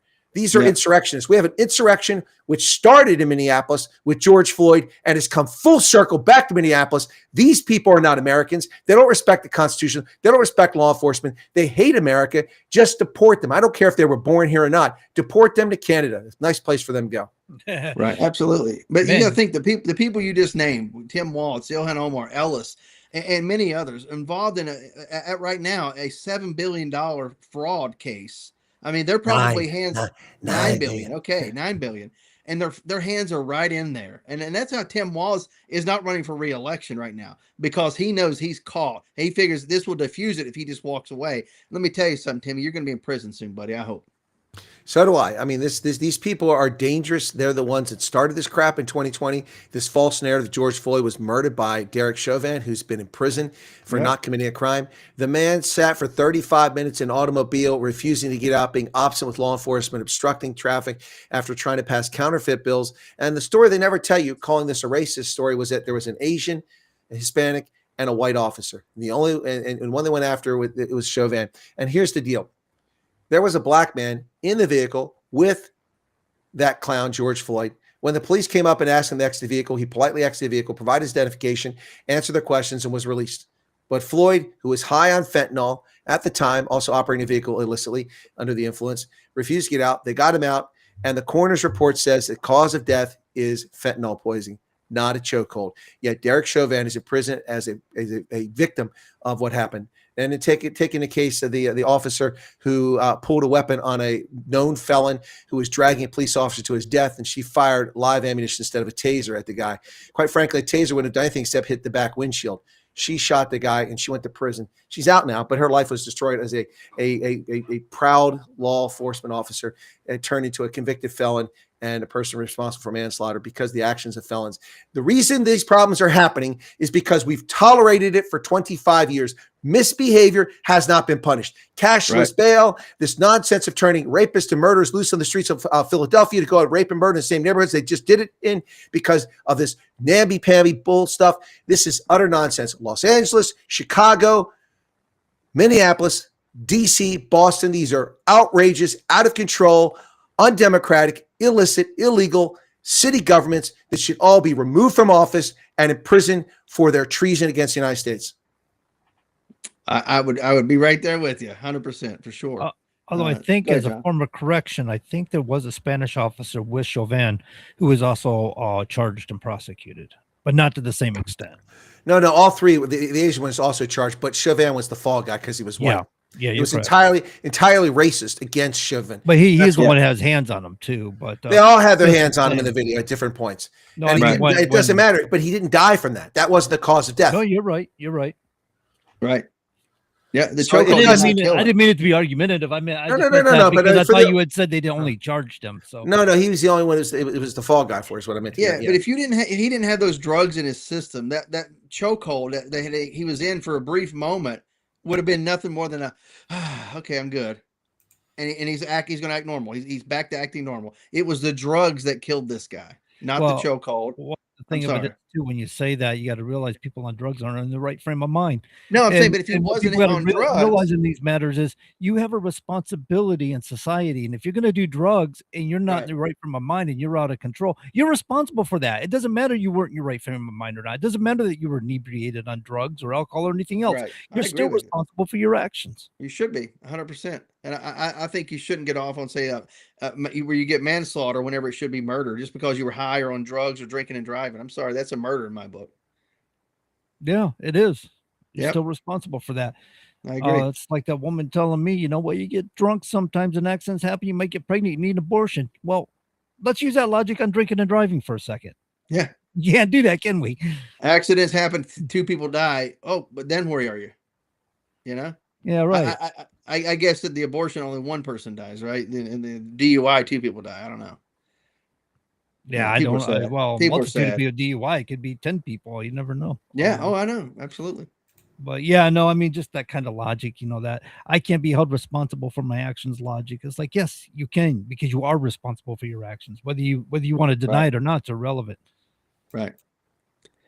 Right. There'd be very few instances whenever I'd want to give somebody a break. A mental illness where they can't control, you know, a traumatic brain injury where they can't control something like that. Yeah, obviously I'm going to give you a pass on things. But you decide to do drugs or alcohol. Yeah, you know, and especially to an extreme where you're out there, you have no control over anything. I'm sorry, you chose that. So on this That's my Minnesota opinion. thing, today, I kind of took a little bit of different stance. You hit a lot of like key points that I agree with, and I that were on my mind too. But one of the things I kind of wonder about is police procedure need to be addressed, how we're handling things. I mean, this was a U.S. citizen. She was in the wrong. She was blocking traffic. And yes, she was driving towards a law enforcement officer, but he was also putting himself in harm's way by standing in front of her vehicle, watching her and seeing her actions. He was anticipating she was going to roll forward toward him. And that's one of the concerns I have is, what was their purpose there? It certainly wasn't to shoot her. It wasn't to arrest her. She wasn't a target for their operation. But now she become the focal point because she got shot and killed, which means they didn't apprehend those they were there for. Or as far as I know, they didn't. Just I don't know the status of that, but just like the judge who allowed a criminal alien to escape through private chambers and now is a convicted felon and tries to pretend that she stood for justice. You're not standing for justice. And you're listening to the vomit-inducing bile coming out of the mouth of the scum mayor of Minneapolis, St. Paul, saying that long-term residents of our city, people, families being broken up. These are criminal alien invaders. They violated our sovereignty. They stole jobs from people. They lowered wages. They caused chaos. They've made housing shortages because they flooded in our country illegally. They should have come here and stood in line like everybody else and went through the legal process. I don't care if they're long-term residents. You know, this nonsense. Well, it's so unfair. He's been here 50 years. Well, he should thank his lucky stars. He was able to defraud the American people for 50 years. At the age of 70, he's going back to Venezuela, back to El Salvador, back to Kazakhstan. These idiots and they're disrupting the social fabric of our city. These people, diversity? What, like $9 billion built by mostly Somalis? Stop with the nonsense. You know, the group who went to Minnesota that's really integrated and come, you never talk about them, is the Hmong people. The tens of thousands of Hmong came over from Laos after the end of the Vietnam War and settled in Minnesota. You never hear about the Hmong people in gangs or stealing from the government or creating fictitious daycare centers or standing out there like centers. Or standing out there like the descendants of Norwegians and Germans and Swedes going, oh, ice is terrible, ice is terrible. No, the Hmong are just normalized American citizens. They've contributed. That's your diversity that's made a role in this country, not this nonsense these people are out there doing. Look, I'm tired of Minnesota. I've been there too many times. It's too out of control. These people need to be reeled in. It's out of control. This is an insurrection. It is an insurrection to U.S. authority. I think it's time for them to start arresting these people with the whistles. I think it's time for I mean, here you got 3 officers around this lady's car while they're trying to handle this, and you got a civilian standing there right upon the passenger side of that vehicle, right in the mess of it. These guys were right in the middle of their crime scene the whole time. They were telling them to get out of their crime scene. They're video recording them and stuff. And the cops were like, get out of our crime scene. What are you doing? You're not supposed to be in here. And, well, I'm trying to help. What are you helping with? You got a video. You got your cell phone out video recording. You're acting you're not like helping a jackwagon. Look, That's not helping. And also, let's get back to the officer. That motor vehicle is a deadly weapon. And it's deadly force to drive to somebody. That vehicle is obstructing a police convoy, multiple vehicles, and crowd was forming, threatening the safety of those public officials. That's what was unfolding in that scene. The police politely approached the vehicle. She had her window down. They told her to get out of the car. She said something to him we couldn't hear. And he's like, get the F out of the car, grabs for the door handle, which is locked. And she smacks the police officers. That's assaulting a police officer. That's already a felony right there. Then she backs the vehicle up and then she pulls forward. And the police officer, back to your point, who was standing in front of the vehicle, he has a responsibility to protect the public. That's what he was doing by standing in front of the vehicle. A police officer doesn't expect for someone to run them over. That's a crime. That's attempted murder. No, you're right. It is a crime. I don't think He's there as a for him, visual to but, tell that but he person was to in the stop. way. Yeah. No, he wasn't in the way. He was executing his job. Okay, It's but not- he was in the path of travel. She was trying to avoid hitting him, but he was in the path of She travel. was told to exit the I vehicle. understand That's a that, lawful but order. you're not listening to me. We're killing U.S. citizens, Chris. No, we we're got not. cops out there killing U.S. citizens over nonsense No. like this. No. At some point in time, we got to stop it. We got to take control of it. We needed for Minneapolis police to be down there to do crowd control. Right. But did you And- see and how they- many? Did you see how many cops or how many ICE agents had how many vehicles there? I counted at least a minimum of 10. Could they not have barricaded her in Well, and apprehended her? Could they no, not they have couldn't. used another method? Did they have to They be like should have had the Keystone local and cops? state police Could they there have? to back Could them they up. have had communications and a strategic plan to prevent this sort of thing from happening? You're missing the point entirely. It doesn't really matter. She was presenting a danger to the public. She was ordered out of the vehicle, and she chose to run over an officer. I That's what she understand chose to do. that. I understand. I understand the cop didn't do anything illegal. I understand that he won't be charged for it. He won't. go to Well, jail look, for it, he's and nor white, so he'll should not he. be charged with negligent homicide. Who cares? So, Because he's white. my point is, do we need to develop better strategies? I mean, we do see the signs. I of the already cop gave cars you that my say strategy. serve and protect, and the cops of Minneapolis were not willing to participate to serve and protect. Right. And Yeah. then they have the audacity to claim that the problem is the federal authorities are non-cooperative. No, you're the non-cooperative ones. If Minneapolis police had cooperated, this likely never would have happened. Right. Likely They never would would have pulled. They would have pulled the security. They would have stopped all the traffic at all the intersections. ICE could have went in there, did what they needed to do, arrest, detain, whatever the individuals, leave the area safely and cleanly. Then Minneapolis police rolls in behind them, make sure nobody follows. And them. we They go would to- not need 2,000 ICE agents in Minneapolis that- if they were Right. cooperating. That's my biggest Right. concern. I saw no strategies there. I saw I chaos. don't agree that's no strategies, and I didn't see chaos. What I saw was a failure, which I believe, as I said before, was a tactical decision not to incite a riot because they were everywhere.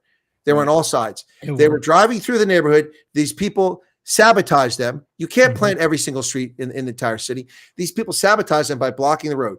They had a huge convoy. And I think the lead vehicle actually was ahead of it, and that vehicle was up there and his ICE agent there, and they got in between those vehicles. The officers politely exited. Watch me, leisurely walks up to the vehicle and asks her to get out. And then she refuses, and the other officer says, get the F out. Oh, and he she was- escalates the situation. He was non-threatening. All He the was very officers non- around there were he had- being he- he- non-threatening. He had his hands up like this where they could be Right. seen. He wasn't holstering a weapon. He walked over nonchalantly, and she lipped off to him. And he asked her to get out. She blew him off. And then the other officer came up and said, get the F out of the vehicle, reach for the door. And she attacked the officer, and she backed up, and then she pulled forward and ran at an officer. And I don't want to hear how the tires are charged. All these people, like little frame by frame. That officer had less than 1 second to make a decision, unholster that weapon and fire. And not only did he do it, but he struck her right through the windshield. You can see where it went. So Now, that- whether that's the the other point. 3 shots were necessary is a debatable point. But we weren't there. All that happened in less than 1.2 seconds. No, Right. you're, But you're you're right. trained That to was, but shoot- that's the result Yeah. of preemptive thinking or preemptive training. He was trained in these regards. If they're threatening Right. you with their vehicle, this is how you respond. So that's the question. Do we need to think of different strategies? I mean, what I mean is, do we need law enforcement to approach things in different strategies? I'm not trying to be a leftist here. I've heard the BLM arguments and all this. No. other stuff. I have another But- strategy. I have another strategy. You come in armored vehicles, you bring 150 law enforcement officers, and you have caseloads of zip ties, and you have 5-ton pickup trucks. You load themselves, and they let them freeze in the back of that while they wait for the rest of them. The And water you just cannons start. are There you go. amazing. Water cannons in 20-degree temperature in Minneapolis will be a fun experience for these people. And you water cannon them, and when they fall down, you go over and you zip tie them, you gag them, you put them in the back of a 5-ton, you take them off, and you charge them with federal crimes of obstructing justice and interfering with law enforcement. And in addition to that, endangering public safety and inciting a riot. And if you want, take it as far as insurrection for the leaders of it, and put them in a There you federal go. prison and So- bail at $250,000 per head. I There you got a comment here. Sorry, John, but I'm going out on a limb here. South Africa never took crap in the 80s, and soft policing has created the most unlawful country rigged with the highest crime rate in the world. And I agree with that statement. I don't think we should have soft policing, but I don't think we should necessarily be point blank firing a gun in somebody's face. Let's speak here. No, he didn't just walk around and pull a gun out. He was threatened. His life was in danger. He walked up to the vehicle peacefully and calmly, and she chose to moved raise out of the way. What did the gun accomplish? What did the gun accomplish? He was hit. Well, what did the gun accomplish? Explain to me what the gun accomplished. It stopped the threat to other civilians in the street and other ICE agents down the street. The car was rolling past him and went down the road and rear-ended another car and hit a telephone pole. As opposed to driving away at 45 miles an hour, running over pedestrians in a crosswalk. So, but you're more what you're saying, John. I think is more the tactics that they use, the escalation of force. I saw a pickup truck pull up to the car. Two guys get out and run towards her car. No, they did not run. They were moving at a pretty good rate of speed. No, I've got the video right here. Either way, the point is, could they not have put that pickup truck in front of her vehicle where she had nowhere left to go, and then took care of matters? How in the world is she supposed to get in front of her vehicle when she's obstructing their path going forward? There was already another vehicle in front of her vehicle, other than the fact that an officer was standing in the way. No, that was two vehicles that pulled away that were civilians obstructing. They used good judgment when the police told them to vacate. I saw one they vehicle pulled away. go around her prior to the pickup truck pulling up. Oh my goodness. Okay. Well, look. I'm not saying go soft on crime. That's not what I'm saying at all. I'm saying better strategies. No, the strategy was fine. So you're saying they should review their tactics, if you will. No. Yes. Which I can guarantee you. Now that somebody's been shot, every time they shoot their firearms, in a situation like this, I guarantee they're reviewing their doctrine. So what you're saying is they need to review their doctrine, and I dare say they probably. I think basically what they had a problem with crowd controls. What they had, these people are getting away. And these people are exasperating the circumstance and creating this sort of situation. So you can't just sit here and put it on the cops altogether.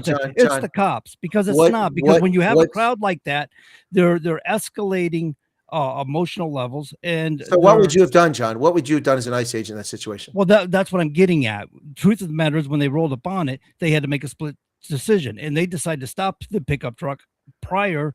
No. The vehicle was stationary when they approached it. It wasn't moving. Exactly. But their pickup truck was moving, and they could have parked it in front of the vehicle to prevent her from getting away.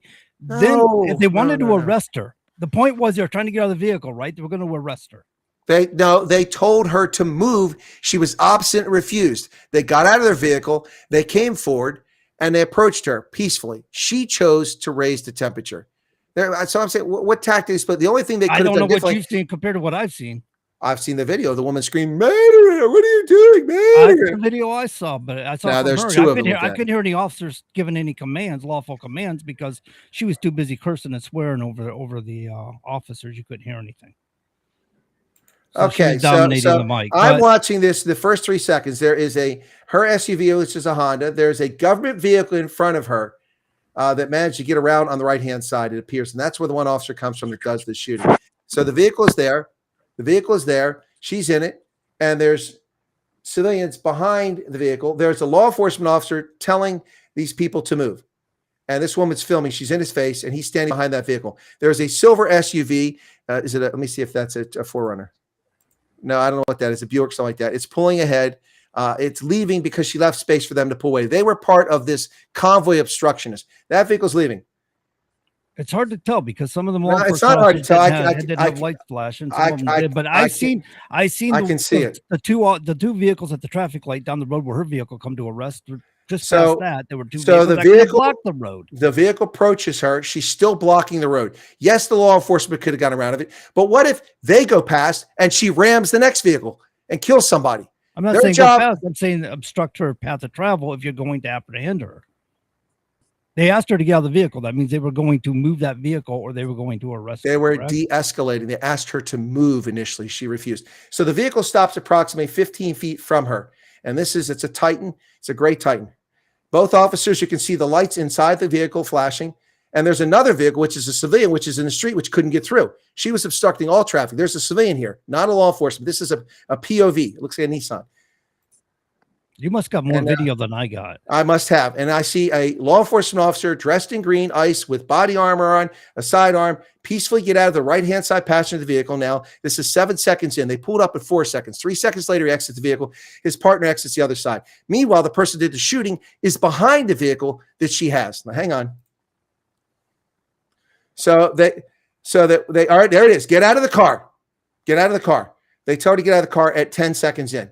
I can hear it. The ICE officer who winds up doing the shooting has now left and gone around towards his vehicle. In fact, okay, so let me see, 10 seconds in. All right, now the first officer, the driver of the truck, walks up. She's refused. He says, get out of the effing car. He reaches for the door. It's locked. She puts her reverse lights on to pull away from him. Not to leave the scene, to pull away from him. She tries to back away from him. People trying to say she was. Yeah. Okay. She did. And so then, she wasn't obeying a lawful order at that moment. Correct. I get that part. Yeah. Now the other officer has pulled around. He's standing in front of the vehicle. He's drawn his weapon. He has not shot. That is a legal use of force. He's drawn his weapon, pointing at her. This is 14 seconds in this video with this woman screaming. I'm not claiming there was any illegal use of force. Okay, hang on. And there it is. 3 shots fired. 3 shots fired. If you look at the road, the GSA vehicle by ICE has a door open. It was in front of her. She could have driven away safely when she was told to leave. She refused. They couldn't have boxed her in because if the vehicle there pulled forward, she could have driven down the road. The purpose wasn't to arrest her. The purpose was to clear the scene and stop the hazard to public safety. She was presenting a hazard to public safety. Instead of simply leaving, she was obstinate and she caused this situation. She escalated.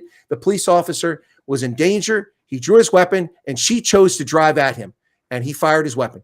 And that's the end of the story. Now, he'll probably see his career destroyed, maybe even go to prison over this leftist lunatics in Minnesota. But the bottom line is that I see nothing in this video that says he did anything inappropriate. She escalated the situation. The fact is, this culture of disobedience to law enforcement is what caused this situation. These morons think it's okay to be rude and disrespect law enforcement. Listen, I've been harassed by a cop that lives near me.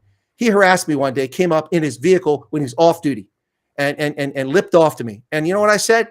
I said, okay, I'm sorry. I don't know what the issue is here. And I kept my hands out, didn't put in my pockets because I was walking on the street. He was in his vehicle. I tried to lower the temperature rather than raise it. He was completely wrong. He abused his authority, misused it, and he was completely wrong. He was talking to the wrong person. I wasn't the person that did what he thought happened, but he harassed me. But you do not, because it's a tense situation.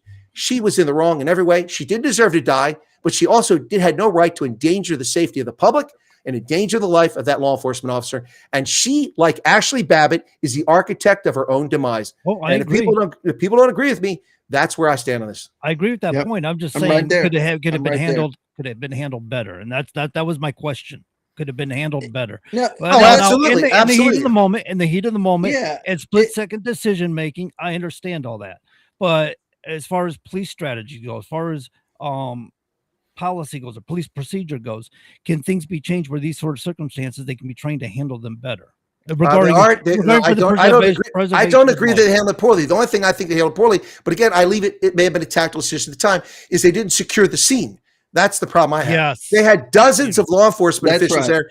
They get out of their vehicles and left their doors open. Now, somebody could jump in your car and jump on the radio or steal your shotgun.